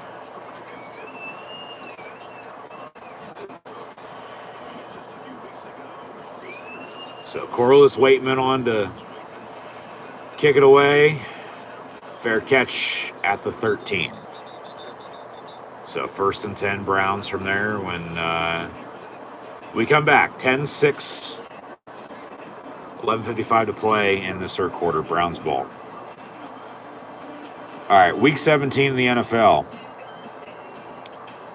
Had 3 games on Christmas, 2 games yesterday, full slate today before Sunday and Monday Night Football. Hopefully everyone had a Merry Christmas on Thursday, and we'll have a Happy New Year this upcoming week. But the Dallas Cowboys beat the Washington Redskins football team Commanders. 30-23 your final score. The Vikings eliminated the Lions from playoff contention, 23-10. And then the Broncos went to Arrowhead and beat the Chiefs, 20-13. And after then, the Chargers lost yesterday at home to the Texans, 20-16. The Broncos then clinched the AFC West for the first time in a decade, because the Chiefs have already, with Mahomes hurt, out for the season, and them losing as much as they've lost since he's been out, they won't be going to the playoffs for the first time in a while. Texans beat the Chargers, as mentioned, 20-16, and then Derrick Henry last night ran all over the Packers, 41-24 your final, as Pittsburgh needed Green Bay to win.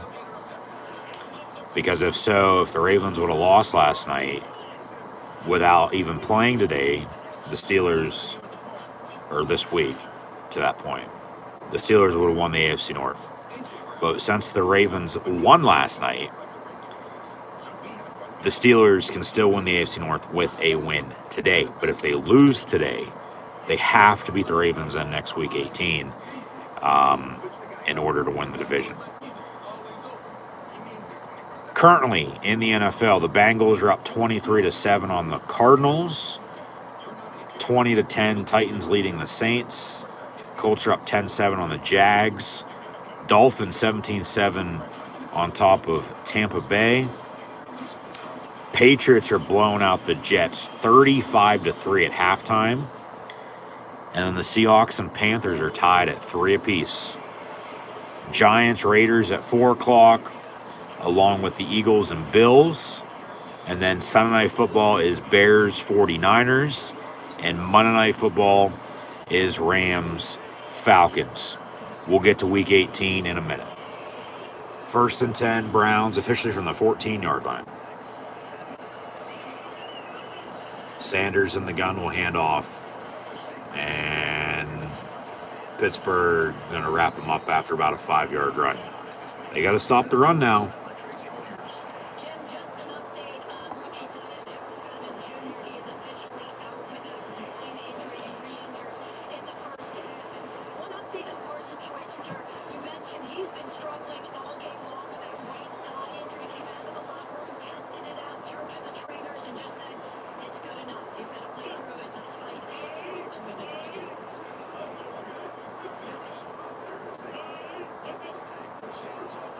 Sanders will hand off. The Browns run it again, and they get a first down out past the 30 to 31. Flag on the play. Might be coming back for a hold.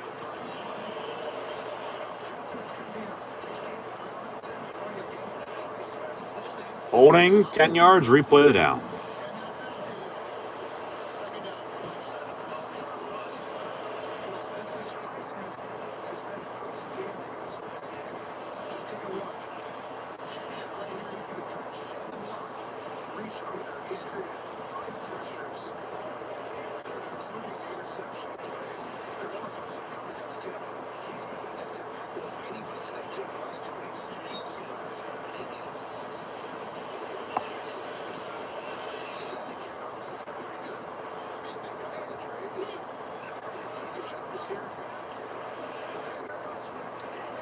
So 2nd and 14 for the Browns from the 9-yard line.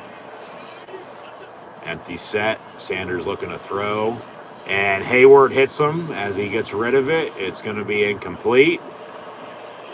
And a flag on the play. Come on, are you fucking kidding me? There's no way in hell that's roughing the passer. Are you personal foul roughing the passer? My ass, go to hell.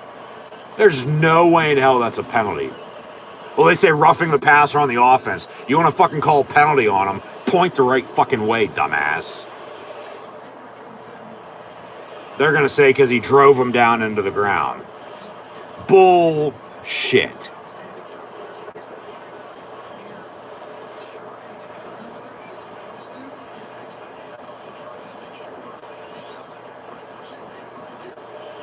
There's no way that's a penalty. That's 3 penalties now that they've fucked the Steelers on. From the 25, it's 1st and 10. Just bail them out some more while you're at it. And they run a screen, and then gang tackle them. Joey Porter, Patrick Queen, Cam Hayward. 2nd and 9.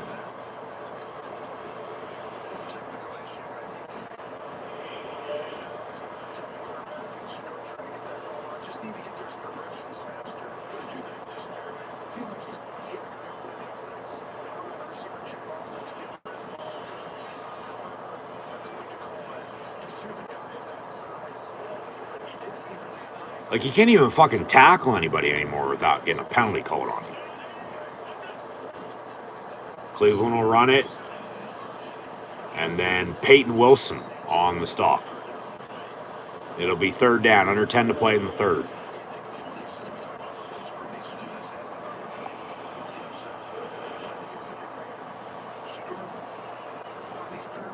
It's 3rd and 6.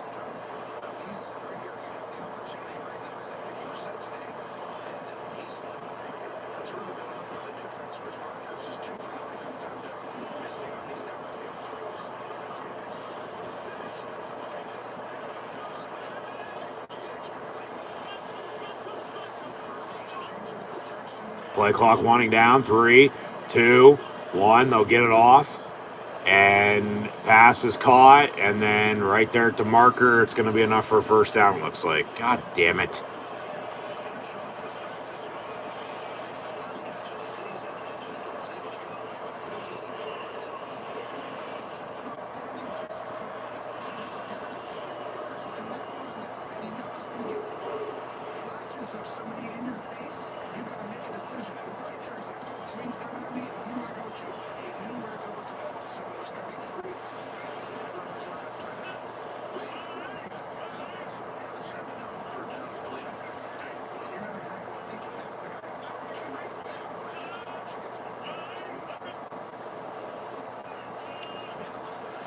First and 10, they'll run it for about a yard. Second down.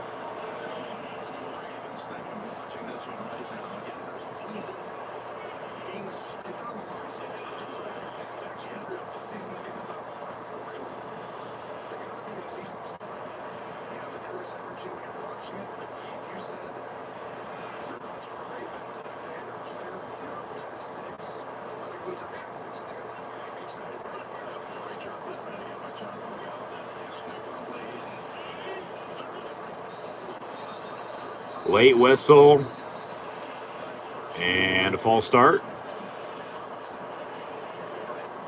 Yep, false start on the Browns. Back them up.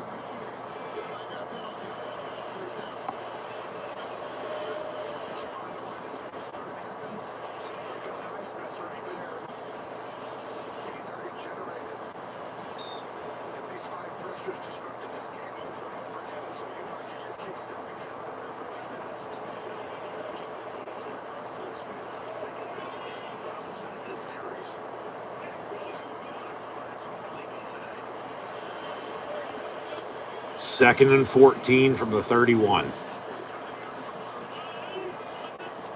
Sanders getting pressured, chased down. Highsmith with an ankle sack. It'll be third and long. He's the Steelers' Walter Payton Man of the Year nominee. It'll be third and 15.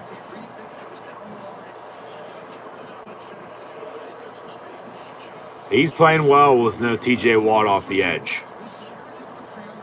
He knew he had to step up. If only he'd be playing like this when TJ is out there with him. Because it's at times he's not playing, like this, and they're paying him as much as they are. Third and 15. Come on, defense, get off the field. Shador, quarterback draw, shuffles it, and then Peyton Wilson on the tackle. It's fourth and long. The Browns will punt. The Steelers are going to get the ball back. They have momentum. The defense is making stops. Okay? The Browns went up 10-0. The Steelers with 2 field goals. Should have been 3. But got the ball back at the beginning of the second half. Nothing. Get the stop on defense. Refs trying to bail their ass out. Not helping them. Steeler defense still making stops. It's now time for the offense to do something. Browns on to punt it.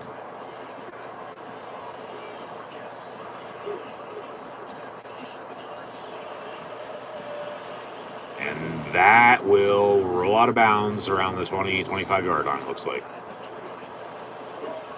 And we're going to take a commercial break.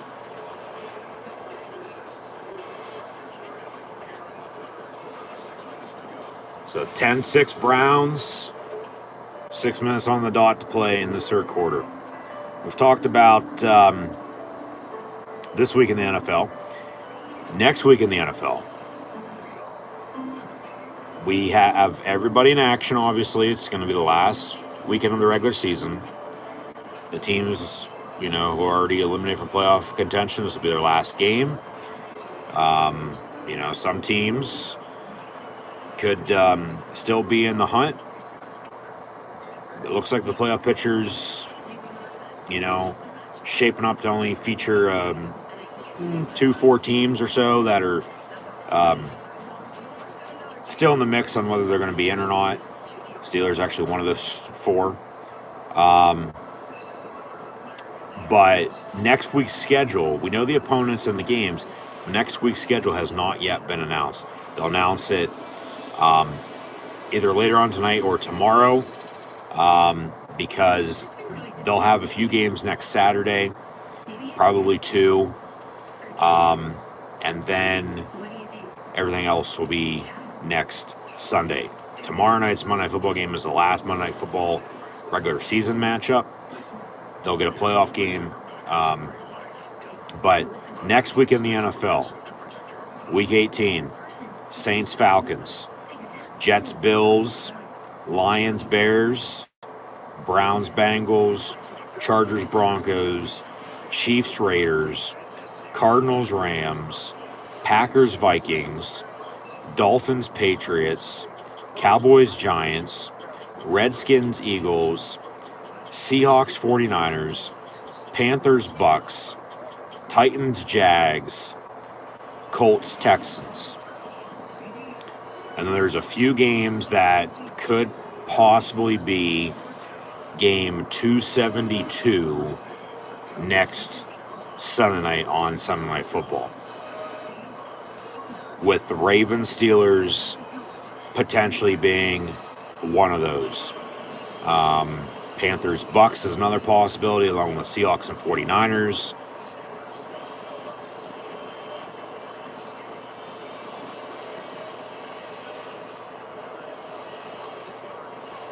Yeah, I'd say it's probably those 3 games that are going to be Sunday Night Football next week. But 1st and 10 here for the Steelers. Down 10-6 with 6 minutes to play in the third. Ball at the 22-yard line.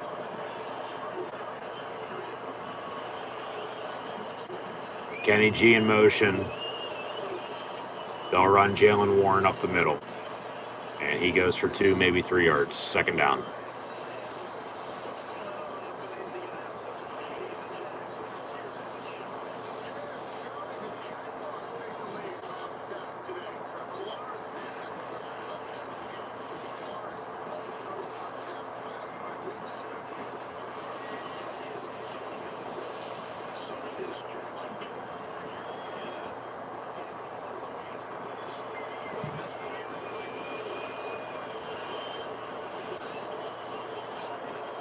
Second and 7 here. Empty set. Rodgers, near side, complete. Marquez Valdez-Scantling, stiff arm, 1st down Steelers. And then a late penalty. What the hell is that for?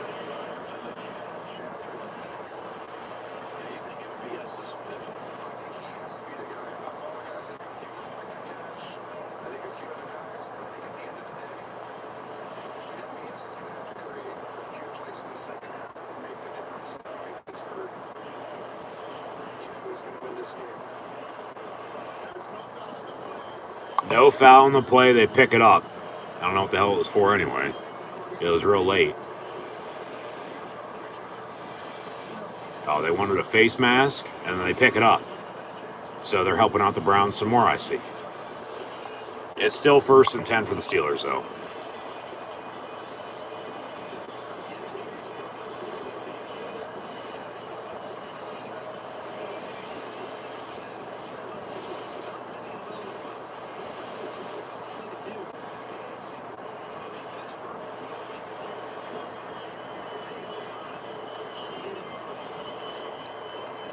From the 32, 1st and 10. Freiermuth in motion, fake the run, and then Jonnu Smith on a quick 2-yard completion.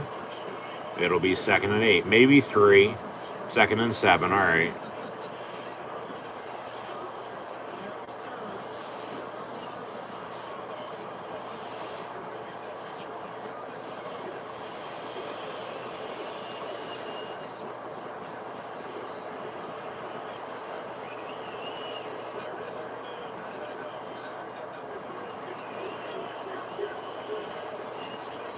From the 35, 2nd and 7. Another empty set. Rodgers, quick pass over the middle, caught. Jonnu Smith, 1st down Steelers.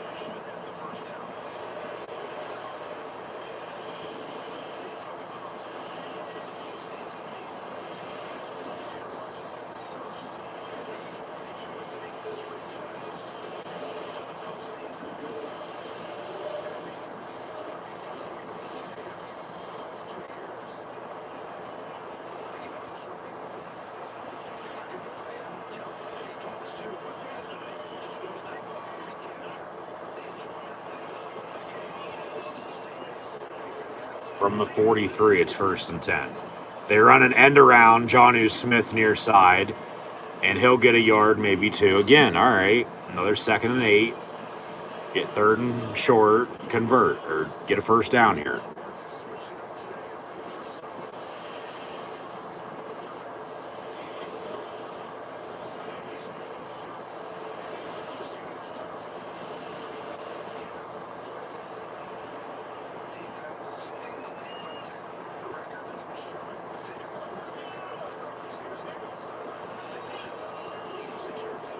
So 2nd and 8, ball at the 45.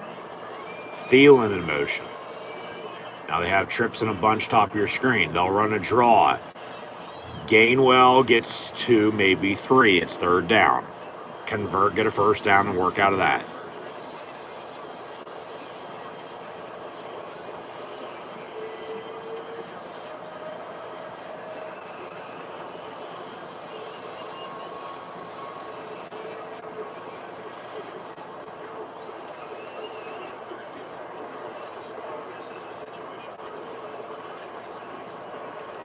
Third and 5 from the 48.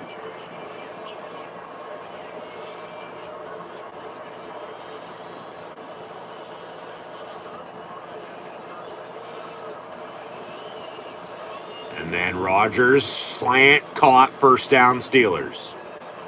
It's Scotty Miller.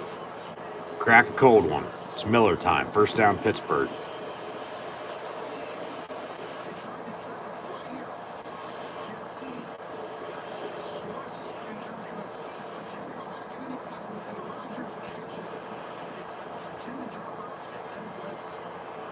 Yeah, that's a catch. That's a first down.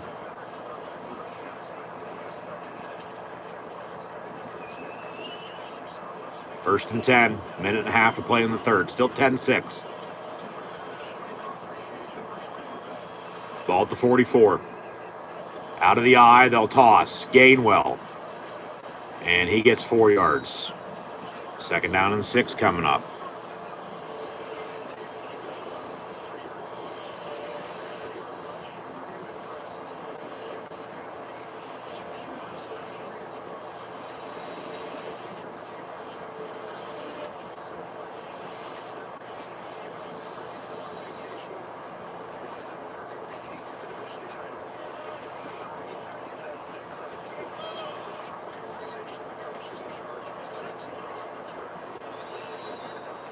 From the 40, 2nd and 6.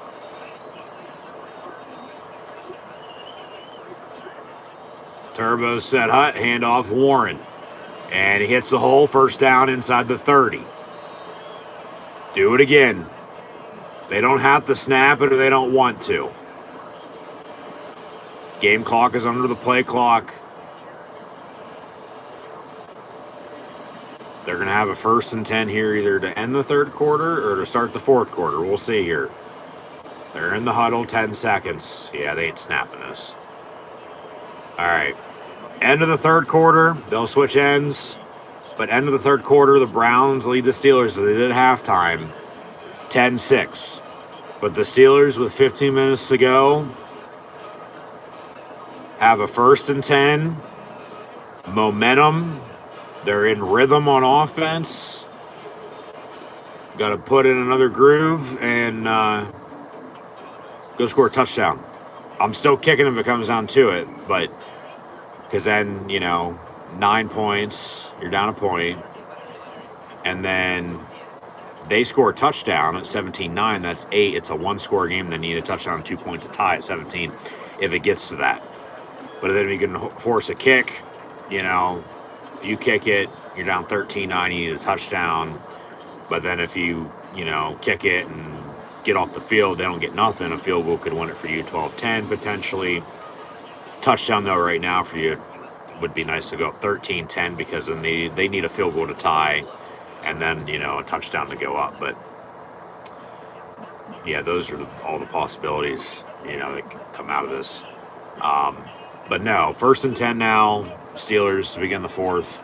Still down 10-6. They have momentum. They have rhythm. They need to score a touchdown. And then hopefully once they do score a touchdown, this defense eats and they get after Shador Sanders and, have maybe another turnover on the way for the Steeler defense off the Cleveland Browns. So, yeah, see here, but got to punch it in, man. Got to score a damn touchdown. Got to find a way to win this game in general. Whatever it's going to take, find a way to win. They win this game, they win the AFC North. And then you don't have to worry about whether you win or lose next week because you already clinched the division. Then maybe it turns into the discussion of do they rest players and such, or do they play, depending on what else is, on the line, seeding-wise, if they can get a better seed than what they are going to get. It's overall going to depend. But if you lose today, you definitely have to win next week to win the division. Because then if you don't win today, or next week for that matter, 3-game winning streak ain't going to mean shit, because then he loses two, and then you don't make the playoffs. Season's over. Even at 9-8, still a winning season, you're still not in the playoffs. But just one of those low-scoring defensive showdowns. The Browns got up to a 10-0 lead, haven't done shit since. Steelers with 2 field goals, probably should have 3. But got a 1st and 10 here to begin the 4th quarter of play. Ball at the 27-yard line. 1st and 10 Steelers, 10-6. Rodgers up under center. Will fake the run, then hand off to Jalen Warren. A little bit of delay. Got about a half yard, maybe a full yard if he's lucky. They say it's no gain, 2nd and 10. So, yeah. Early 4th quarter now, 10-6 your score. It's 2nd and 10 for the Steelers. Got to score a touchdown. Got to score a damn touchdown. I'd still kick it if it came down to it. Like I said, because then if they'd go score a touchdown, at least you'd still be down 8 down at 1 score rather than 2 scores at 11. Because then it goes back to the other field goal they could have kicked. They could already have that, for God's sakes.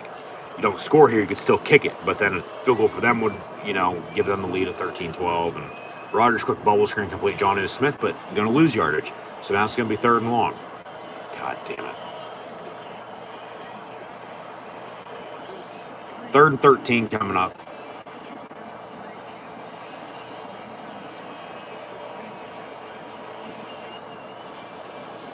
See what they draw up here. The screens have gone for negative yardage today. They just have. But, hey, maybe take a shot. Maybe take a shot. That deep ball has been there today. They just haven't been able to execute it. The one time they did, there was a penalty, so it got called back. Rodgers is going to avoid a sack, and then he goes down. There's a sack. They thought it was Myles Garrett, and it's not. So shut the fuck up. It's still a sack, and it's 4th and long. And see where this ball is going to be spotted at. It's going to be a long fucking field goal now for Boswell.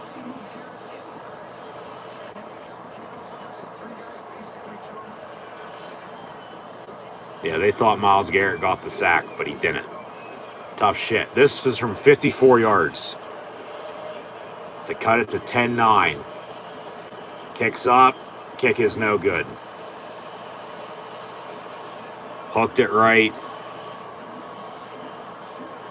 And so if they would have kicked the 40-yarder along with the 44 and the 40-yarders earlier, you'd already have those 9 points. But remember, they went for it, didn't get it.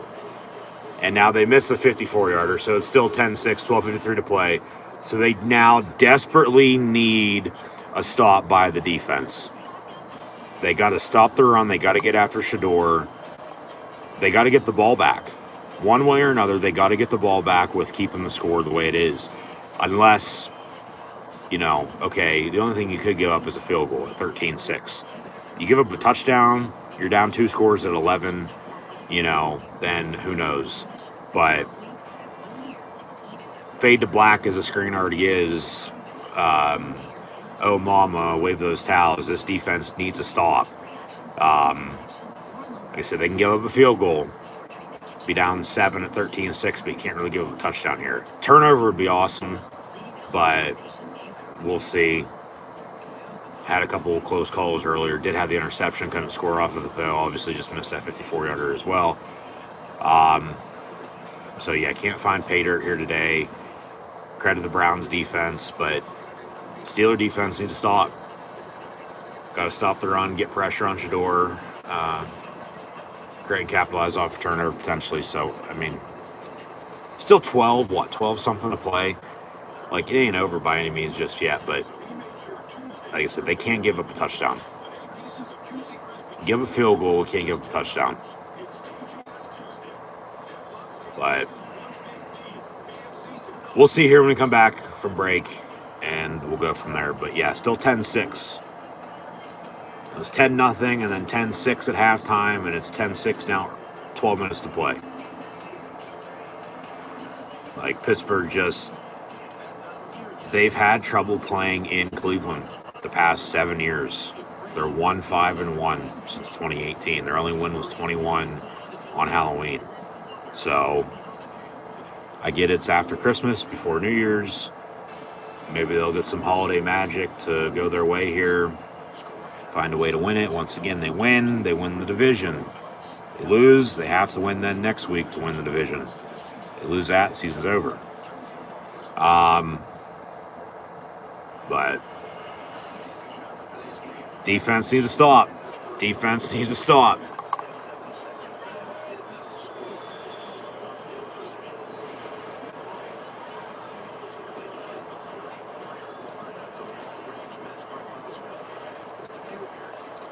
From the 44, it's 1st and 10.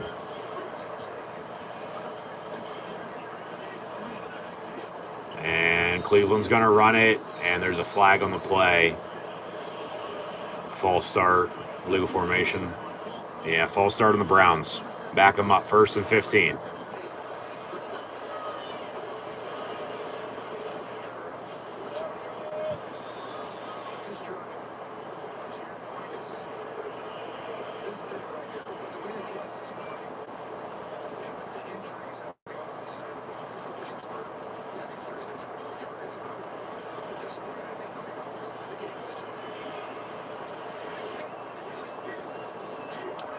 So 1st and 15 from the 39.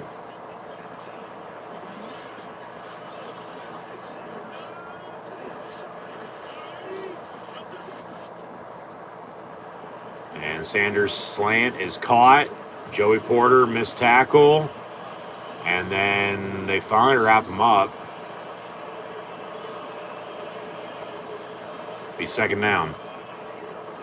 2nd and 5. So they get the false start yardage back +5. It's 2nd and 5. Come on, defense. Get off the field. Make a stop.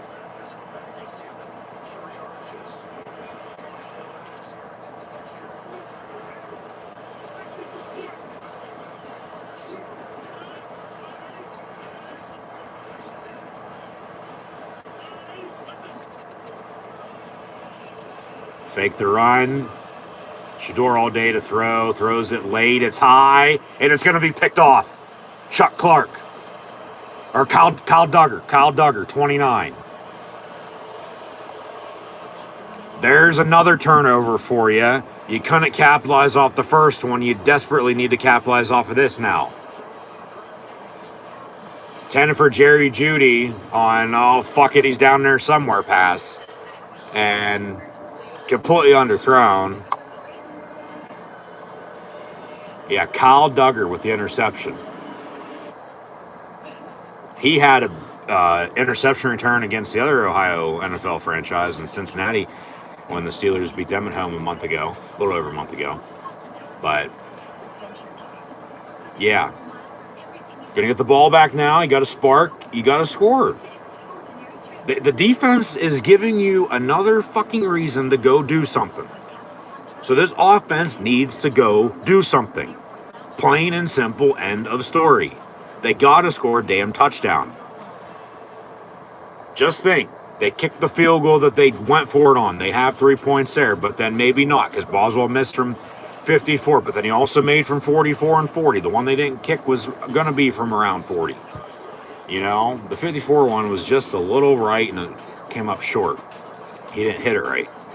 But like, you'd have more points than what you do. Long story short, but you kick a field goal if it really comes down to it here. Because if you can get another stop, a field goal could win it for you then at 12-10. Depending on the time. There's about, 10 minutes left now? But if you score a touchdown and you're up 3, they need a field goal to tie a touchdown to win it. So they got to go score. This defense cannot do everything. They just can't. Okay? 2 interceptions. Obviously, the first one was good yardage on the return. This one, he was tackled right away. But offense got to go score points. So who's it going to be? From Aaron Rodgers to Jalen Warren to Kenneth Gainwell. We know DK Metcalf is suspended. Calvin Austin is also out at wide receiver. We have yet to see Roman Wilson today. Scotty Miller had a catch a little bit ago. Ben Skoronek's going to the Pro Bowl for special teams, but haven't seen him out at wide receiver today. Marquez Valdez-Scantling, who knows Aaron Rodgers from Green Bay, has had a couple catches. Adam Thielen from NFC North to the AFC North as well. They'll hand off Gainwell down the far sideline, first down Steelers to around midfield. Obviously at tight end, Darnell Washington still questionable to return with a forearm injury. I doubt he's coming back at this rate because that was earlier in this game and we haven't seen him since. So he's probably out, but they haven't, technically said anything. Yeah, Dion's like, what the fuck? What are you doing? On that interception. But welcome to the NFL, buddy. Anyways, Freiermuth, they're getting Jonnu Smith going in the run game, but a couple passes here and there for him as well. Connor Hayward sneaking it, but 1st and 10, bubble screen complete. There's Scotty Miller. He gets 2 yards. But he's second down. But who's it going to be? Long story short, I don't care. Somebody needs to step up. Make a play. Get the hell open. Obviously run the football, but get open. Rodgers will find you. Go drive and score. Just don't turn the ball over. Whatever you do, don't turn the ball right back over to him. 2nd and 9. Yeah, 10:50 and counting to play. Another empty set, 5 wide, right to left for Pittsburgh here. Slant, and then a little out is caught by Jonnu Smith. They traded for him with Jalen Ramsey for Minka Fitzpatrick with the Miami Dolphins this past summer. Minka's worked out back in Miami as he was prior to the trade to the Steelers back in 2019. Jalen Ramsey has really worked out in Pittsburgh. Jonnu Smith, it's been a quiet season, but 3rd and a yard. Got 12 seconds on the play clock. Oh, boy. Rodgers up under center. And they'll run the ball. Cut back, Gainwell, and then a late whistle on a flag. And they're going to say false start. Where?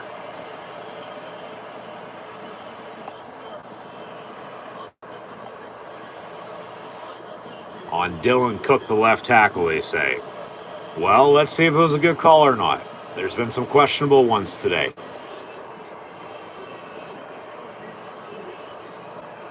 All right, I'll live with that one. If it ain't one thing, it's another. 3rd and 6, and he would have got the first down run, too. He might have been off to the races. But from the 46, 3rd and 6. Rodgers, incomplete, intended for Freiermuth. Motherfucker, god damn it. 9:51 to go. Yeah, you got to punt. You got to pin them. You got to play field position, rely on your defense again to get you another stop. You're not kicking a long field goal. You sure as hell ain't going for it around midfield. Because if we don't get it, they got a short field to work with. They score a touchdown, game's probably over. As I said, you can hold them to a field goal, still be down 7, but that's twice now. Twice now. They've got 2 interceptions off Shore Sanders, and they can't fucking score off of it. And a fair catch at the 11. So 1st and 10 Browns with 9:44 to play. It's still 10-6 because the Steeler offense has not been able to do a damn thing today.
First and 10 Browns.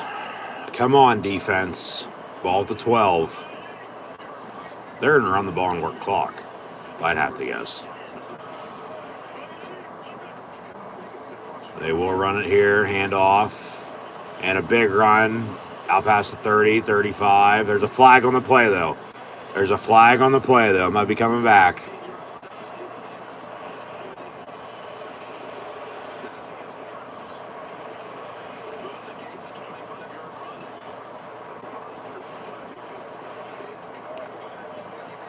Holding on the offense.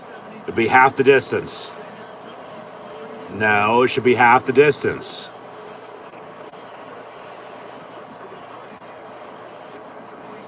It's a 10-yard hold, but it should be half the distance.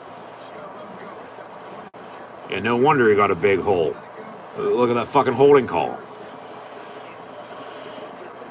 Patrick Quinn was able to tackle him. So it's going to be 1st and 15.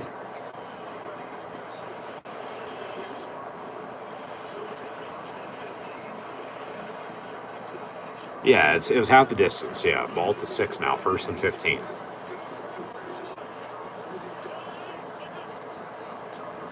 And another give, far side. And they'll get back to about the 11, 12-yard line, 2nd down.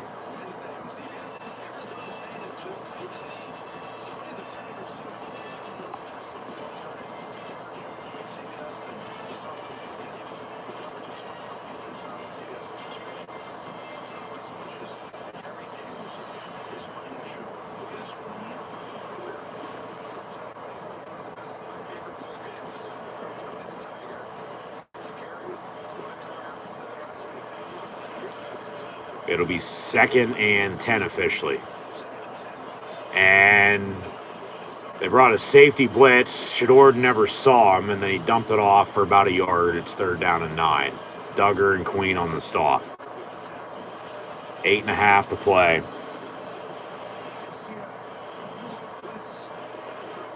And Joey Porter Jr. hitting them.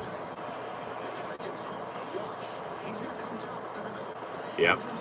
Yep.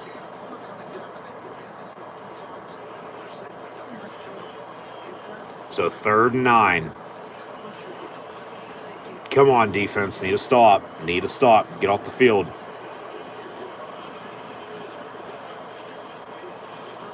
And then a dump off. It's caught, but then Jalen Ramsey, Peyton Wilson, Cam Hayward wrap them up.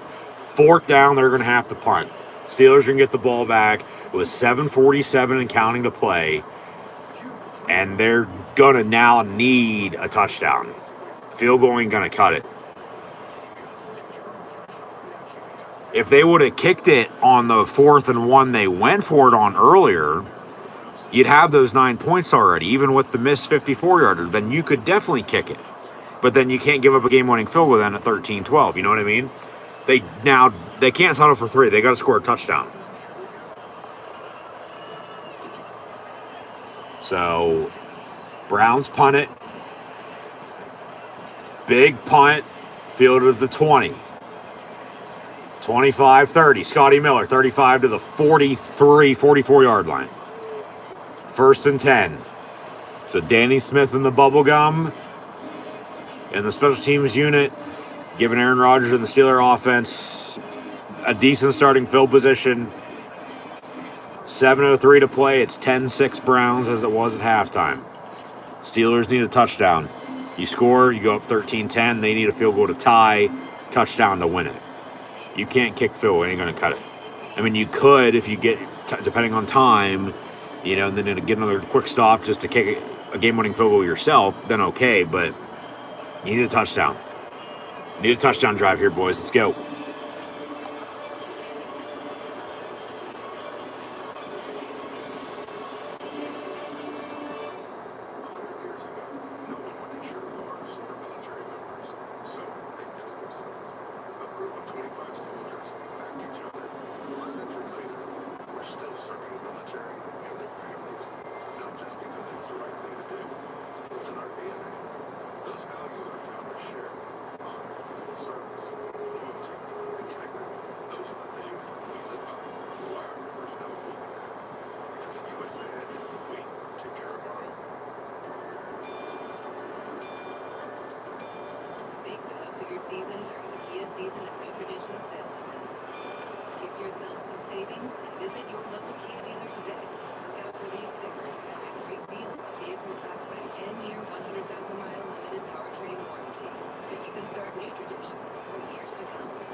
Defense has done their job.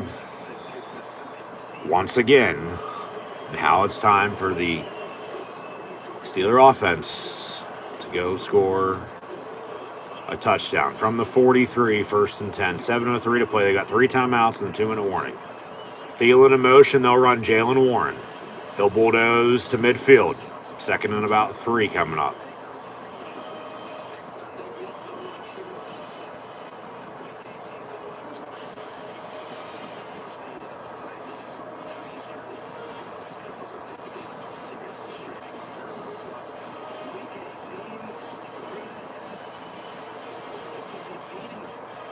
Second and 3 from the 50.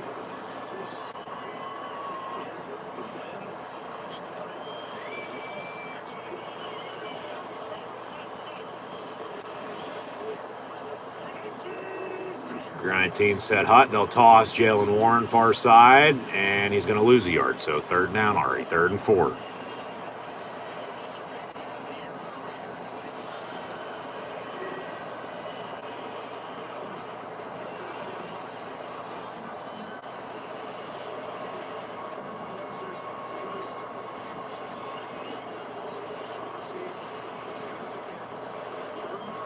Third and 4 with under 6 to play.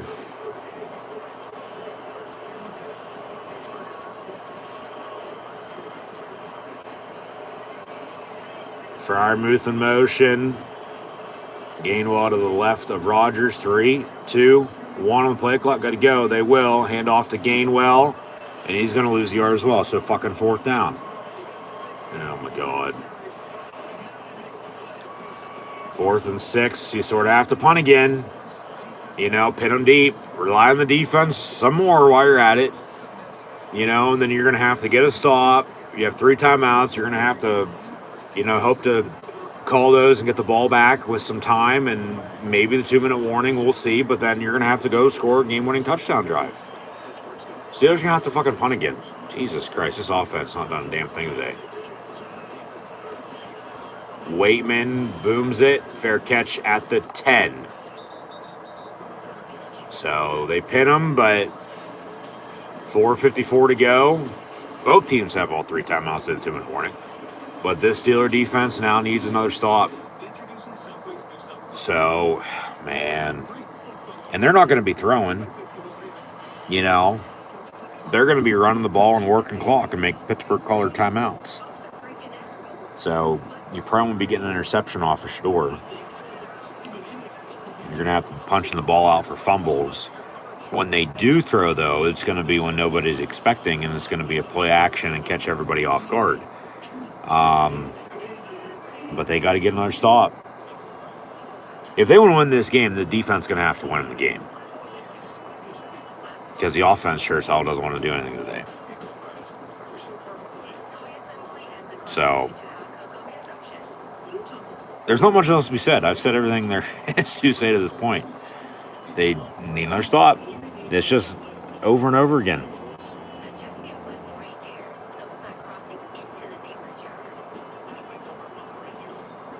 Like, I guess the only good thing on that offensive drive was it was a quick 3 and out. You don't want to say that any other time, but at least with them not doing anything, it's a quick 3 and out again. You punt, you rely on the defense. There's still time on the clock, you know, and then if you can get another stop, you're going to have some time yourself, hopefully, to, you know, still go do something to hopefully win this game. But no, they need another stop on defense. If you're getting a turnover, it's going to be a fumble, not an interception. They're not going to be throwing. At least I don't think they're going to be throwing. If and when they do, though, it's going to be on a bootleg play action, and they're going to catch them off guard. So, yeah, just defense needs a stop.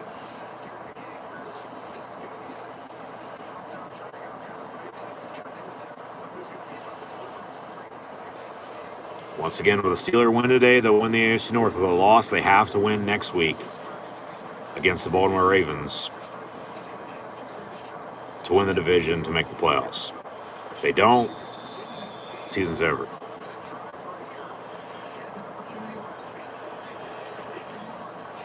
So 1st and 10 from the Browns. Ball at the 10-yard line.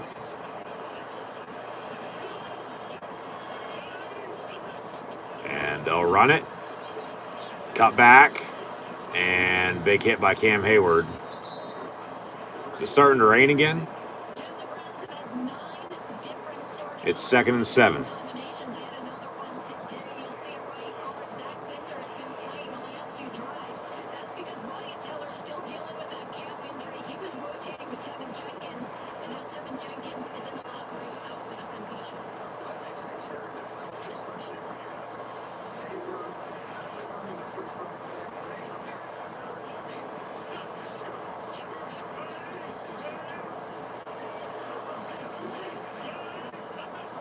Door up under center. They'll fake the run.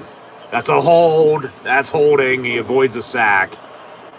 And then a big hit by Jalen Ramsey. It'll be 3rd and 1 with 4 minutes to play.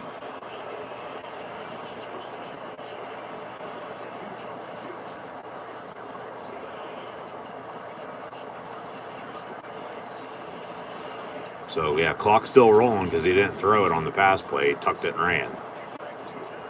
So 3rd and 1 with 3:40 and counting to play now. Got to get a stop. Got to get a stop. Nothing stupid on the defense side of the penalties either. And they'll run it up the middle. And no, he didn't get it. They stuff him. It's 4th and a yard. No gain on the play. Now do the Browns go for it? They're going to punt. Rely on their defense. Watch for a fake. They're going to line up the punt. So it looks like Pittsburgh's getting the ball back. 2:52 and counting to play. I'm telling you, watch for a fake. And do not jump off sides. Do not run, rough the punter.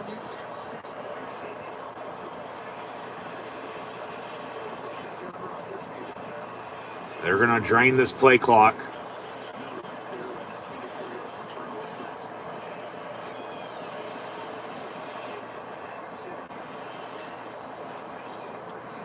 Long snapper will snap it back to the punter, and the Browns punt it. All right. 2:20 and counting to play. Steelers fair catch the punt at the 20-yard line. It'll be 1st and 10 for the black and gold. 80 yards to go. 2:16 to play with 3 timeouts and the 2-minute warning.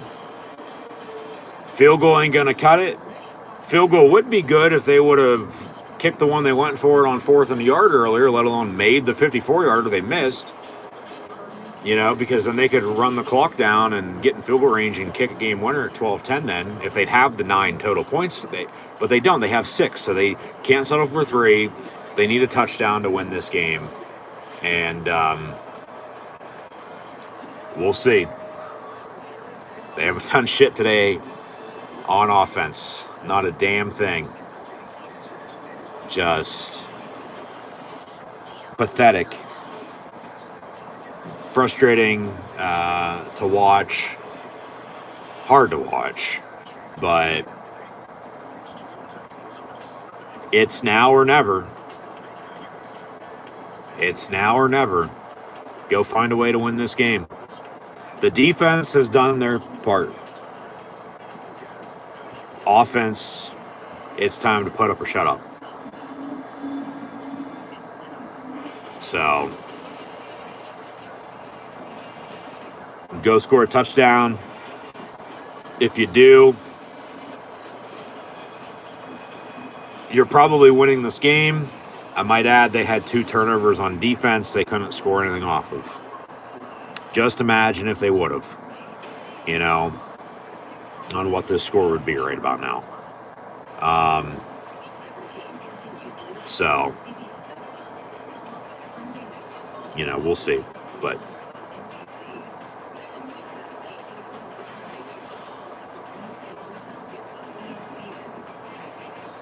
got to go score a touchdown and win it, boys. Let's go.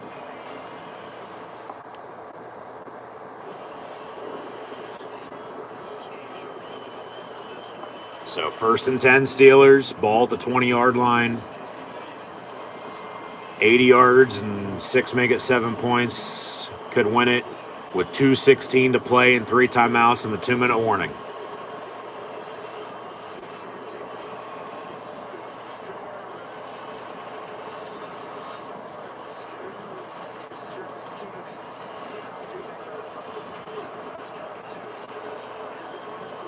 With a win, the Steelers will win the AFC North. With a loss, they have to beat Baltimore next week to win the division. Empty, 5 wide, 1st and 10 from the 20. Once again, 2:16 to play and 3 timeouts, 2-minute mark. Going deep, far side, incomplete, intended for Marquez Valdez-Scantling.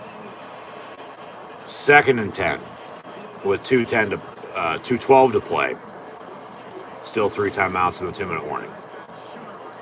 It's 10-6.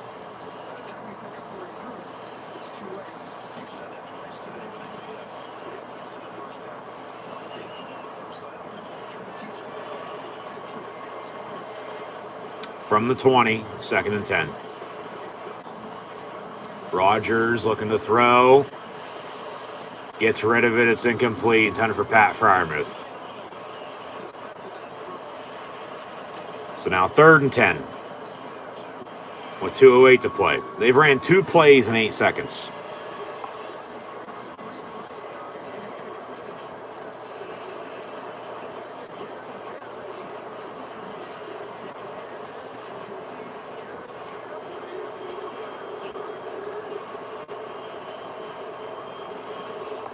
So 3rd and 10 for the Steelers.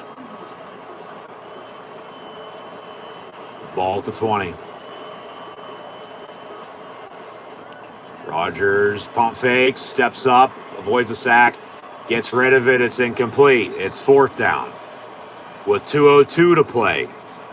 So they haven't hit the 2-minute warning yet. You got to punt once again.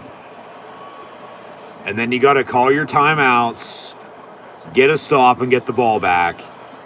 And then drive and score a touchdown with little or no time left and no timeouts. But they're going to line up to go for this on 4th and 10 with 2:02 to go.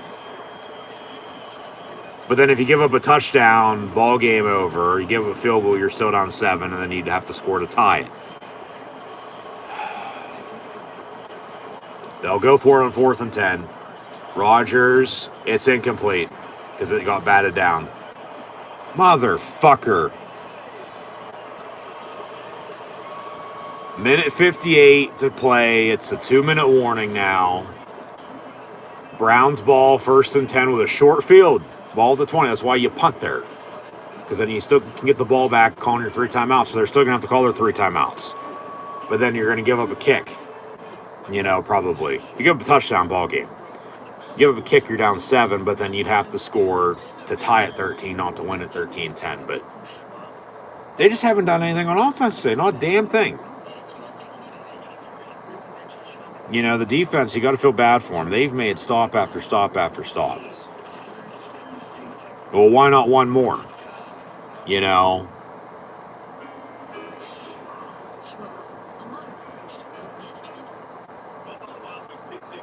But, man, just frustrating.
First and 10 Browns at the 20. Browns score a touchdown, game's over. Steelers got to force a kick. let alone next to nothing. They got to call their 3 timeouts, so then 2.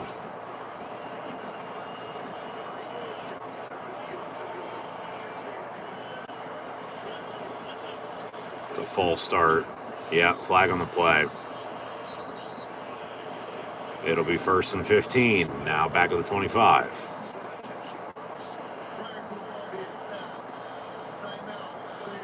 Cleveland called a timeout. All right.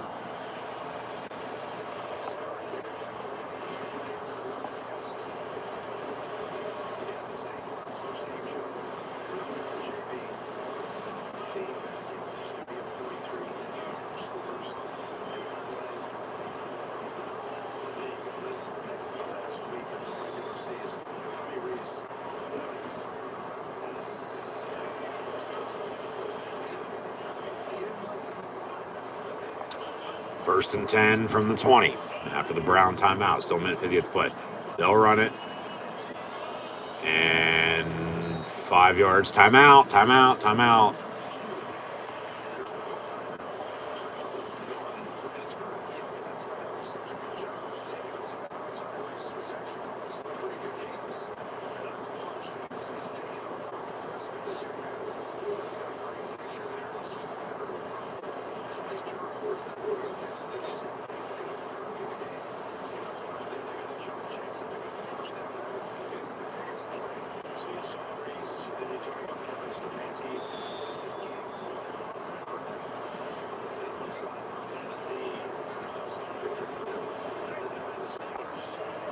Second and 5.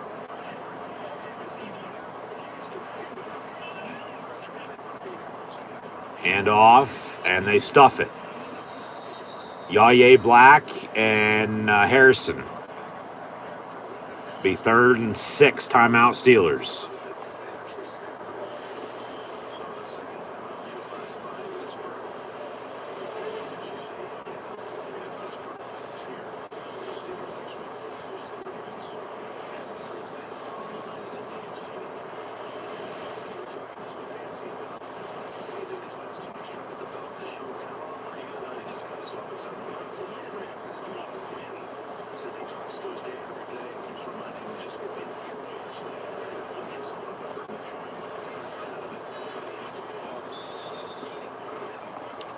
Third and 6. Watch for the play action.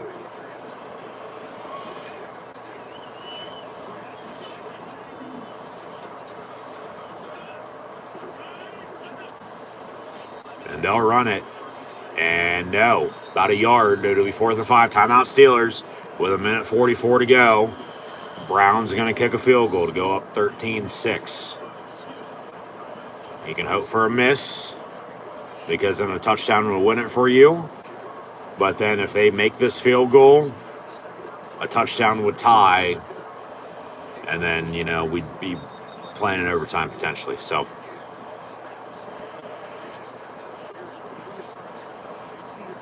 this field goal for Cleveland going to be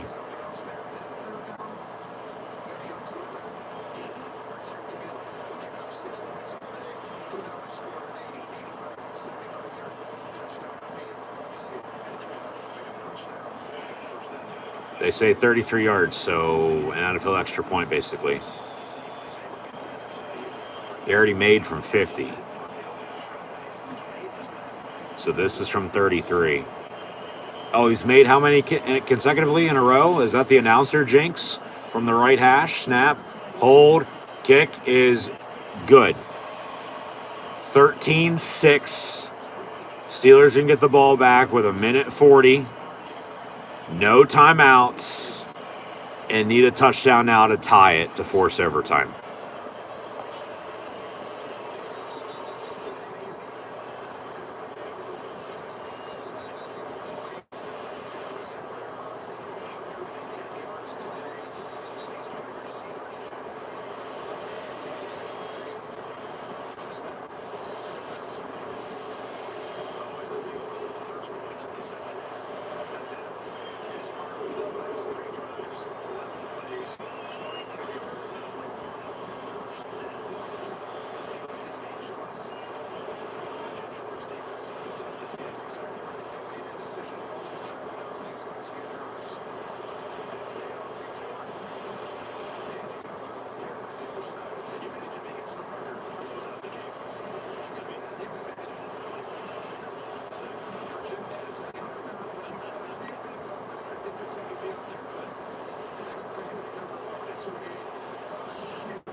Browns to kick off. Steelers down 13-6. Minute 40 to play. Touchdown to tie to force overtime. Touchback on the kickoff. Be 1st and 10 Steelers. They have no timeouts. They got to get out of bounds.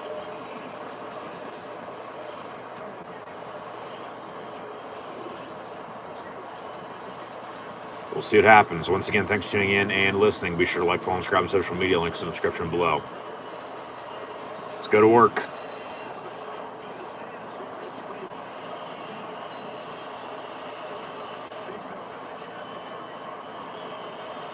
First and 10, Pittsburgh from the 35-yard line. Down 7 with a minute 40 to play. No timeouts. Need a touchdown to tie this game. Rodgers looking to throw over the middle. Caught. Scotty Miller to midfield. One play, 15 yards. Got to go. Clock's ticking. Got to go. First and 10 at midfield. Minute 23 and counting. They snap it. Quick pass complete. Miller again. He gets out of bounds for 5. Oh, now they say he's out of bounds. Incomplete. It's incomplete. 2nd and 10. Clock stops either way. Minute 19 now. See a replay of it. Catch. Left's down. Right. Yeah, okay. That's incomplete. 2nd and 10 from the 50.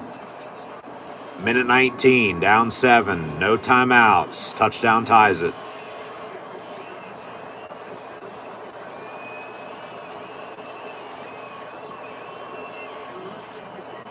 Eight seconds on the play clock. Rodgers walking up to the line, getting set. 5, 4, 3, got to go. Snap it. Rodgers down the middle. Freiermuth, 35, down to the 21-yard line. 1st and 10 Steelers with a minute 10 and counting. Let's go.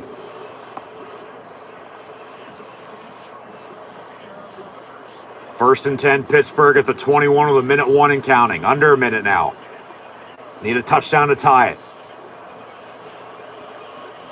Rodgers gets a snap. They'll fake the draw. Back to Freiermuth. Down to the 10. It'll be 1st and goal at the 10, it looks like, for the Steelers. 45 seconds and counting. Where the fuck has this been all game? From the 10, it'll be 1st and goal. 36 seconds and counting. Steelers have no timeouts. Browns still have 2.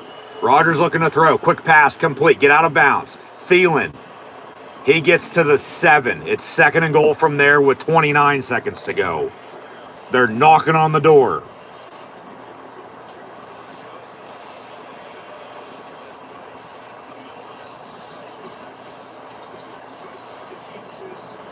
Got to score. Field goal ain't going to cut it.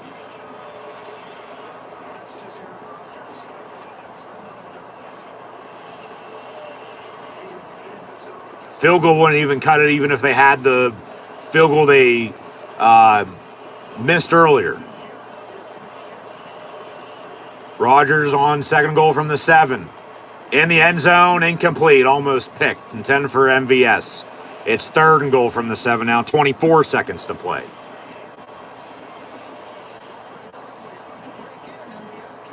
Field goal would matter if they would have made the 54-yarder and kicked it on the 4th and 1 when they went for it earlier, because right now, another 6 points on the 6 they have, they'd have fucking 12. Another 3 wins at 15-13. But they didn't kick it, and then they missed the other one, so they still got to score a damn touchdown anyway. 3rd and goal from the 7. Rodgers, incomplete. Oh boy, here we go. 4th and goal from the 7. They got to score.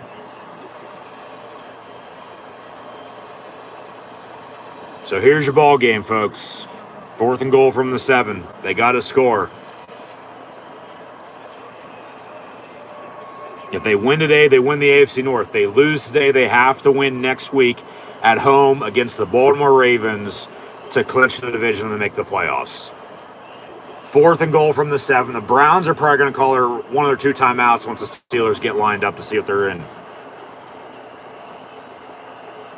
Maybe not. 5, 4, 3. They'll snap it. Rodgers looking to throw. Back of the end zone. It's incomplete. And yeah, they're not going to throw a flag on that.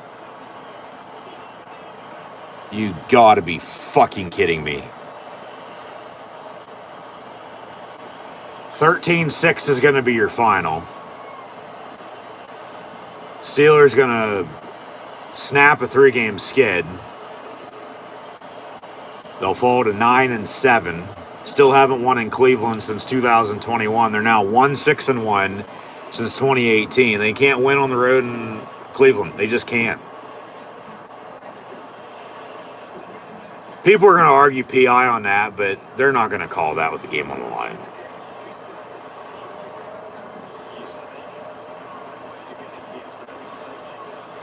So the Steelers will not score a touchdown today. They kicked 2 field goals, missed another one. Probably should have kicked the other one, but they didn't.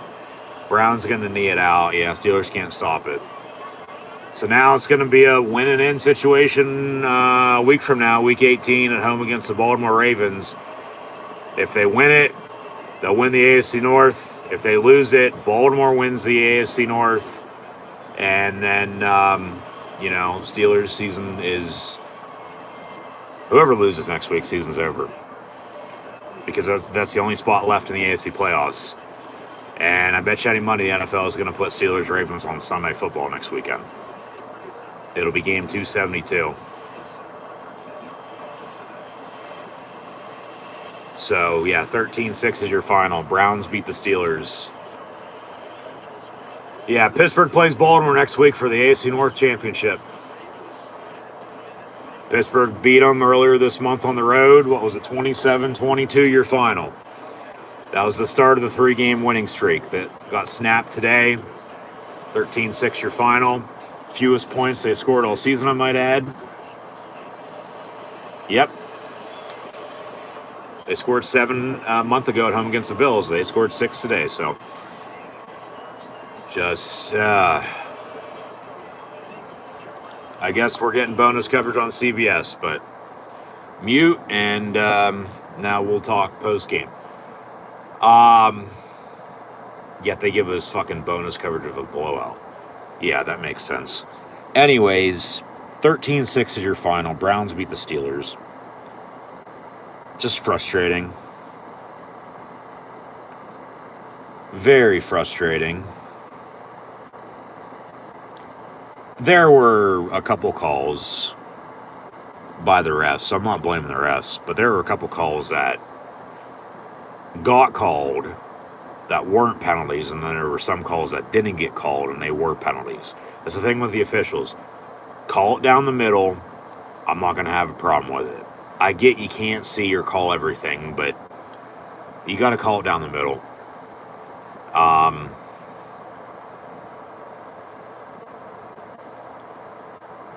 Neither team did a lot, but the Browns obviously did more than the Steelers. They scored 7 more points, so, yeah, they found a way to win it. Pittsburgh didn't.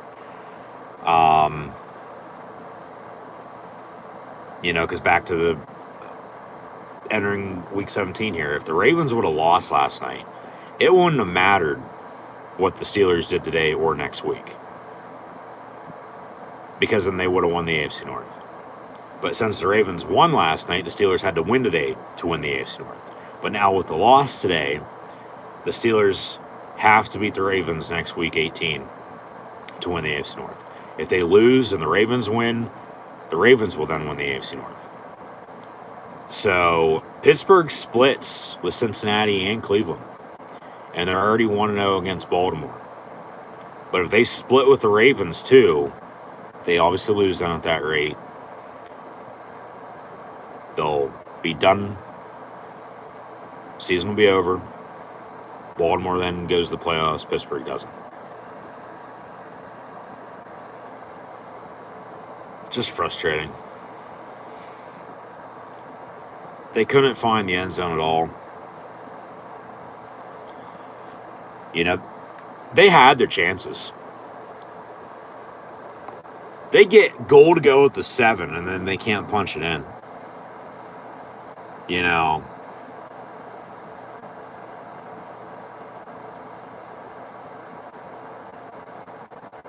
But no, yeah, they had their chances. Not many, but they had their chances. The defense, you got to feel bad for them, man. They had 2 interceptions. I believe 1, maybe 2 sacks on Shedeur Sanders.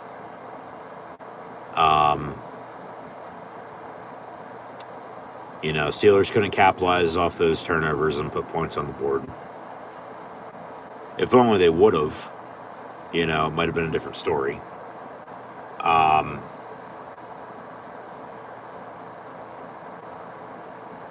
But, the offense went 3 and out how many times today? Lost count. So, it really doesn't fucking matter now what happened with this game, even with the loss. What matters now is next week they have to win. So I'll leave that at that, and there's not really much else to be said. Like I said, they had their chances today. They just can't win in Cleveland. They can't. They've won there once since 2018. It was 2021 in a 1-score game on Halloween. They're 1-6-1 now at Cleveland since 2018. And the tie was in 2018. And they've only won once, and it was in 2021. So it means they lost in 19, they lost in 20, lost in 22, lost in 23, lost in 24, and lost in 25. But, yeah, just frustrating.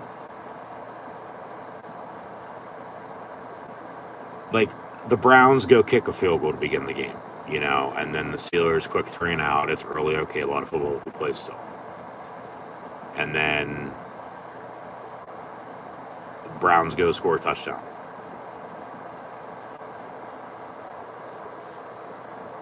So 10-0. And then the Steelers kicked a field goal and then kicked another field goal. It's 10-6 at halftime. They got the ball back to begin the second half. 3-minute drive, they had to punt. And then it was 10-6 for the longest time. Up until 2 minutes to go in the game?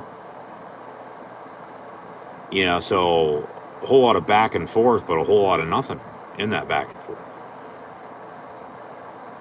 And, the Browns kick a field goal, go up 13-6.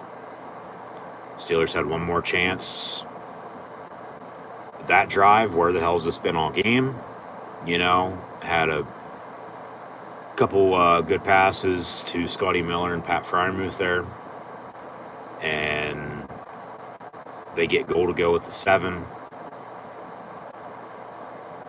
4 plays, 7 yards, can't score a touchdown. It's just frustrating. It's pathetic. Like I said, fewest points they scored in a single game this season at 6. They scored 7 against the Bills a month ago. They lose on the road for the first time since the Bear game right before Thanksgiving, I might add. Which, still then, even into earlier this month, it's all right, they can win on the road now. Because they hadn't won on the road since week 3 at the Patriots up until they beat the Ravens earlier this month. And then they almost blew it against the Dolphins, but a win's a win. And then same thing a week ago. But they found a way to win that at the Lions. But you don't even score a touchdown today. You kicked 2 field goals. So what does that say about the offense?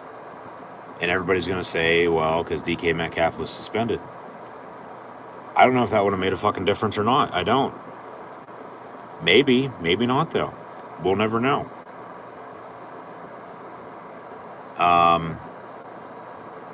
Freiermuth had a couple big catches, obviously, late there on that last drive, but Darnell Washington, he's hurt. Hopefully he's okay. They use Jonnu Smith more in the run game than they do the damn pass game. Connor Hayward, the same thing, and that's for sneak, for God's sakes. And, the other receivers, Roman Wilson was active today for the first time in a while. Nothing whatsoever. Scotty Miller had a couple catches, as did MVS and Adam Thielen. Yes, Kronik's going to the Pro Bowl for special teams, but he didn't have any catches today. And then Calvin Austin was also out with an injury. And the run game, Jalen Warren, we'll get some stats in a minute. Jalen Warren ran the ball all right.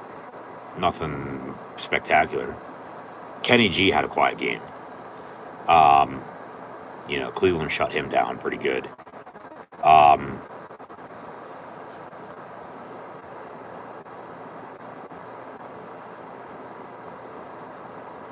Yeah, this is your typical Steeler game if they would have won on the opponent. Well, how the hell did we lose this game? Because the Steelers had more plays, more first downs, more total yards, less penalties. They didn't turn the ball over. One time possession. Yet they still lost, Like normally this is the type of game the Steelers are winning and whoever they're playing, is losing because of, doing less. Warren had 64 yards rushing. Gainwell only 26. And then Gainwell had 12 yards receiving. Warren, nothing in the receiving game today. That's why I said you got to feel so bad for this defense. They gave up 10 early points, but then they locked in and they made stops. And they had 2 interceptions. Jack Sawyer with 1, almost returned for a touchdown. And then Kyle Duggar with another.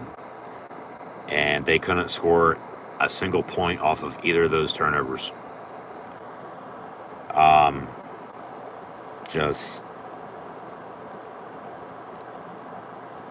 pathetic.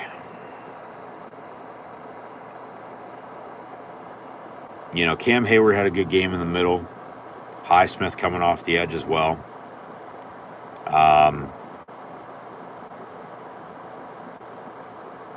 We'll see if TJ Watt comes back now next week.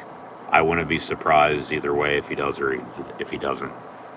Like they said, though, he's going to need a full week of practice before he plays in an actual game. So I said the defense did their job today. Yeah, they gave up more points, but offense, only 2 field goals. As the Browns had a couple field goals as well. So the difference in the game was the Shedeur Sanders passing touchdown to Harold Fannin Jr.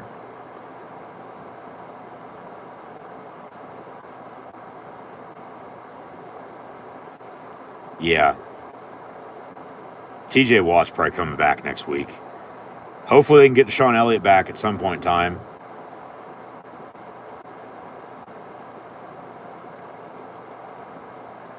They need more execution on the defensive line with, Benton and Harmon alongside, of Cam Hayward, because he can't do it all himself either. But Highsmith had a damn good game. Boswell, 2 of 3 on field goals, made from 44, made from 40, missed from 54.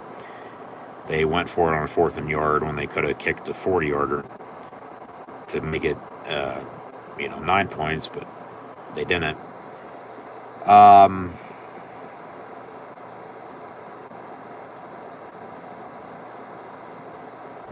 Just like I said, they had their chances, but they couldn't execute. They couldn't find the end zone today. It's like they were, scared to walk into it or something like that. I mean, credit the Browns, especially on defense. They only had 1 sack on Aaron Rodgers, and it wasn't Myles Garrett, so that sack record is still at 22. He can break it next week against the Bengals, for all I care. But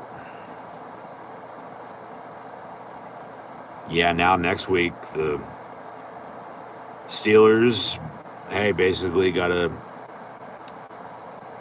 just take care of business. Rest sort itself out. Win and you're in. You win the AFC North. You lose, the season's over. Even with another winning season, technically at 9-8, then you're still not in the playoffs. And then they, I guess hit their stride a little too early. But maybe this is a wake-up call for them. At least I'd hope. Yeah, at least I'd hope.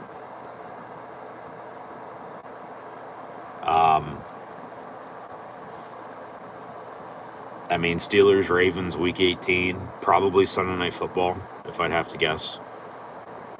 So be sure to tune back in then, live right here on YouTube for more NFL, Pittsburgh Steelers, live play, watch along reactions. With myself, your host, Encyclopedia Sports, Quinn Luke 96. Game could be on Saturday for all I know. Game could be at 1 o'clock next week, could be at 4 o'clock.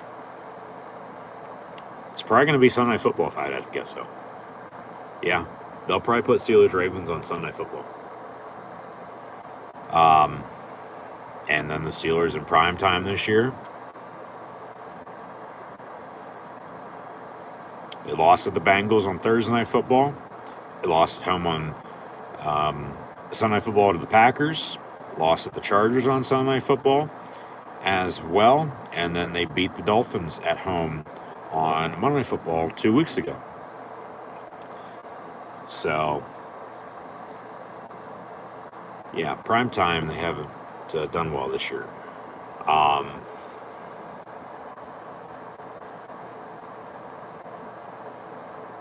Man, just frustrating. Just frustrating. But, what can you do? We're not coaching, we're not playing. They are. Yeah, Shedeur Sanders was 17-23, $186. The touchdown was the difference in the long run. Yeah, he was sacked twice, had the 2 interceptions that the Steelers couldn't capitalize a single point on either of them. Browns had 25 carries, 78 yards rushing as a team. Sampson with 27, Sanders with 21, Sanders with 20, and Williams with 10. Jerry Jeudy, 5 catches, 54 yards to lead the way. Steelers on the flip side. Aaron Rodgers, 21-39, 168 yards. Sacked twice. Not by Myles Garrett, though. And then they had 24 carries, 131 yards rushing. Jalen Warren, 12-64. Connor Hayward, 2-26. Gainwell, 7-26. Jonnu Smith, 2-9. Rodgers, 1-6. Freiermuth had 3 catches, 63 yards. 2 of those 3 were on that final drive. Scotty Miller, 3-25. MVS, 3-21. Jonnu Smith, 5-18. Darnell Washington, 2-15. Hopefully he's okay. Thielen, 2 catches, 14 yards. Kenny G, 3-12 receiving. They almost had a couple fumbles and interceptions, but they didn't turn the ball over at all today. Feel for the defense. Duggar had 8 total tackles. Chuck Clark, Cam Hayward, Jalen Ramsey, Peyton Wilson, Patrick Queen all had 5. He had 2 sacks, both by Alex Highsmith, 5 tackles for loss. 2 interceptions, Jack Sawyer, Kyle Duggar. Boswell was 2 of 3 on his field goals, good from 44 and 40. Missed from 54. And yeah, overall total team stats. Like I said, you look at this is normally, say, if the Steelers would win, and then you look at the overall total team stats, this is what it would look like from the flip side on whoever they're playing, and it's like, how do we lose this game? Well, that's what happened to the Steelers today on how do we lose this game? Well, I'll tell you how, because they didn't score a goddamn touchdown.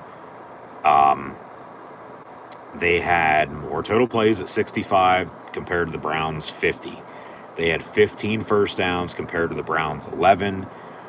Neither team was good on third down. Steelers 3 of 15, Browns 4 of 11. Browns were 0-1 on fourth down. The Steelers were 0-3 on fourth down.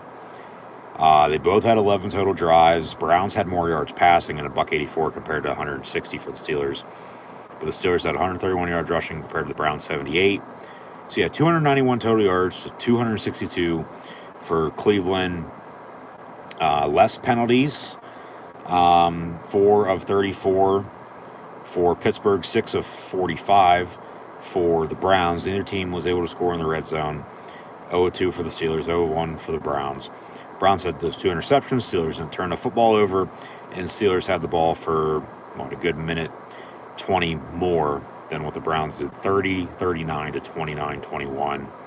But overall, the only stat that matters is the final score, and your final is 13-6 for the Browns defeating the Pittsburgh Steelers here today. So now next week, once again, week 18, it's going to be Steelers-Ravens from the Steel City, with the winner to win the AFC North. Loser, their season is over, and it's probably going to be Sunday Night Football.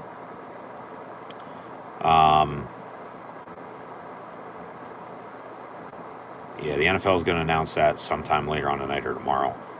Probably after Sunday Night Football's game tonight, if I'd have to guess. But they've probably already penciled in Steelers-Ravens Sunday Night Football. There's that game, the Bucks and Panthers for the NFC South, and then for the 1 seed potentially in the NFC, the Seahawks are playing the 49ers. So those are really your 3 games that are going to potentially flex into Sunday Night Football next week. Either way, regardless of whatever time the game is, if it's next Saturday, if it's next Sunday at 1 for Sunday Night Football, it won't be next Monday night, because there's no Monday Night Football next week, that they still got to go out and play. They still got to go out and execute. Balance, consistency, momentum, rhythm, and, find a way to win. And it's at home, which is a good thing, but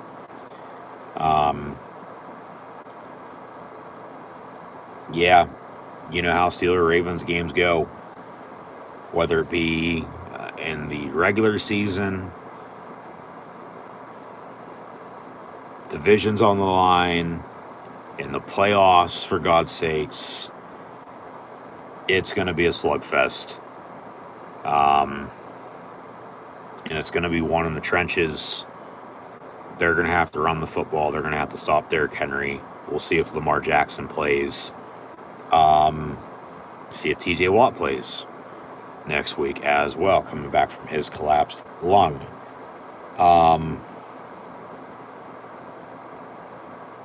Yeah, but now they have to win next week since they lost today to the Browns. So if the Steelers win next week over the Ravens, they'll win the division and win the AFC North. But if they lose next week, season's over. They're not going to the playoffs. So, yeah, I'll leave it at that. There's not really much else to be said at the moment.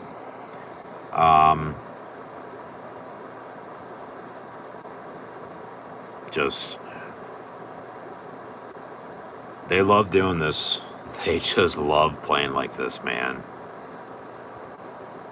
But what can you do? Hopefully everyone had a Merry Christmas once again. Hopefully everyone will have a Happy New Year as well. But yeah, now I'll see everybody next weekend. At some point in time, whenever the game kicks off, I'll have live play-by-play, watch all reactions live right here on YouTube then. Don't officially know when the kickoff is at the moment because the NFL hasn't announced it yet. But yeah, just be sure to like, follow, and subscribe if you haven't done so already. Links in the description below. And I'll see everybody then. But in the meantime, Steelers lose today, 13-6 against the Browns. So they have to win next week to win the AFC North and clinch playoff spot, which is going to be the last playoff spot in the AFC. So, yeah, got to take care of business. It'll sort itself out. winning in, losing done. That's what it's coming down to here in 2025 for the black and gold Pittsburgh Steelers. So there's not much else to be said at the moment. But I'll see everybody next week for Steelers Ravens. Kickoff still to be determined, but just be sure to tune back in whenever the game is going on. I'll have live coverage, live play, watch all interactions live here on YouTube then. But unfortunately today, even with the Ravens winning last night, if they would have lost last night, it wouldn't have mattered once again what happened today or next week. Steelers would have already won the division. But since the Ravens won last night, if Steelers would have won today, they would have won the division already. But no, they lose. So yeah, next week, got to win. If they don't, season's over. But yeah, just find a way to win next week and then go from there. And then you'll get a home playoff game matched up against, well, if you're not going to be the 1 seed, you're definitely not going to be the 2 seed. You could be the 3 seed, but I doubt it. You're going to be the 4 seed. You're going to host whoever the 5 seed is if you make the playoffs. So this very well today could have been the last road game of the season, depending on what happens come playoff time, obviously. But if they do win next week, they'll get a home playoff game, so then they'll have back-to-back, home games. But yeah, it's winning in, lose, and the season's over. But yeah, take care of business next Sunday, and you're AFC North champs for the first time in 5 years, and you're in the playoffs. So only time's going to tell. We'll see what happens. Why they play a game inside on paper, inside on the field. Obviously, as well, if only they would have won a couple of these other close one-score games, from earlier this year, it wouldn't be, coming down to this because they'd have a few more wins than what they, already do. They lost by 2. They lost by 3. Lost by 2 scores in a game also on Sunday night. That was a hell of a lot closer than the final score showed. But, they had a lot of close one-score wins too, so it could have gone also the other way. But that's the thing. When you lose, you say little. When you win, you say less. Win's a win at the end of the day. They just snapped 3 games winning streak. Losing by 7. 13-6 your final once again. So, yeah. Hopefully, like I said, this is a wake-up call for them. And they come out next week and they're ready to roll into the playoffs, not next season. Obviously, we'll talk more about next week's game next week, and then whatever happens, and we'll go from there with it. I don't want to hypothetical this, that, the other at this moment. So yeah, we'll see what happens, but yeah, Steelers, Ravens, Week 18, kickoff time still to be determined. Be sure to tune back in live here on YouTube then. So in the meantime, that'll do it for myself, your host, Encyclopedia Sports, Cohen Luke 96, live here on YouTube. So once again, thanks for tuning in and listening. Be sure to like, follow, and subscribe. Links in the description below. And here we go, Steelers. Here we go. Hopefully they can get it done next week. Just find a way to win. Take care of business and win the AFC North over the Baltimore Ravens, because that's the only way they're going to make the playoffs now this season, because they have to win to get in. So, all right. Hopefully everyone had a Merry Christmas. Have a Happy New Year as well. But here we go, Steelers. Here we go. I'll see you next week.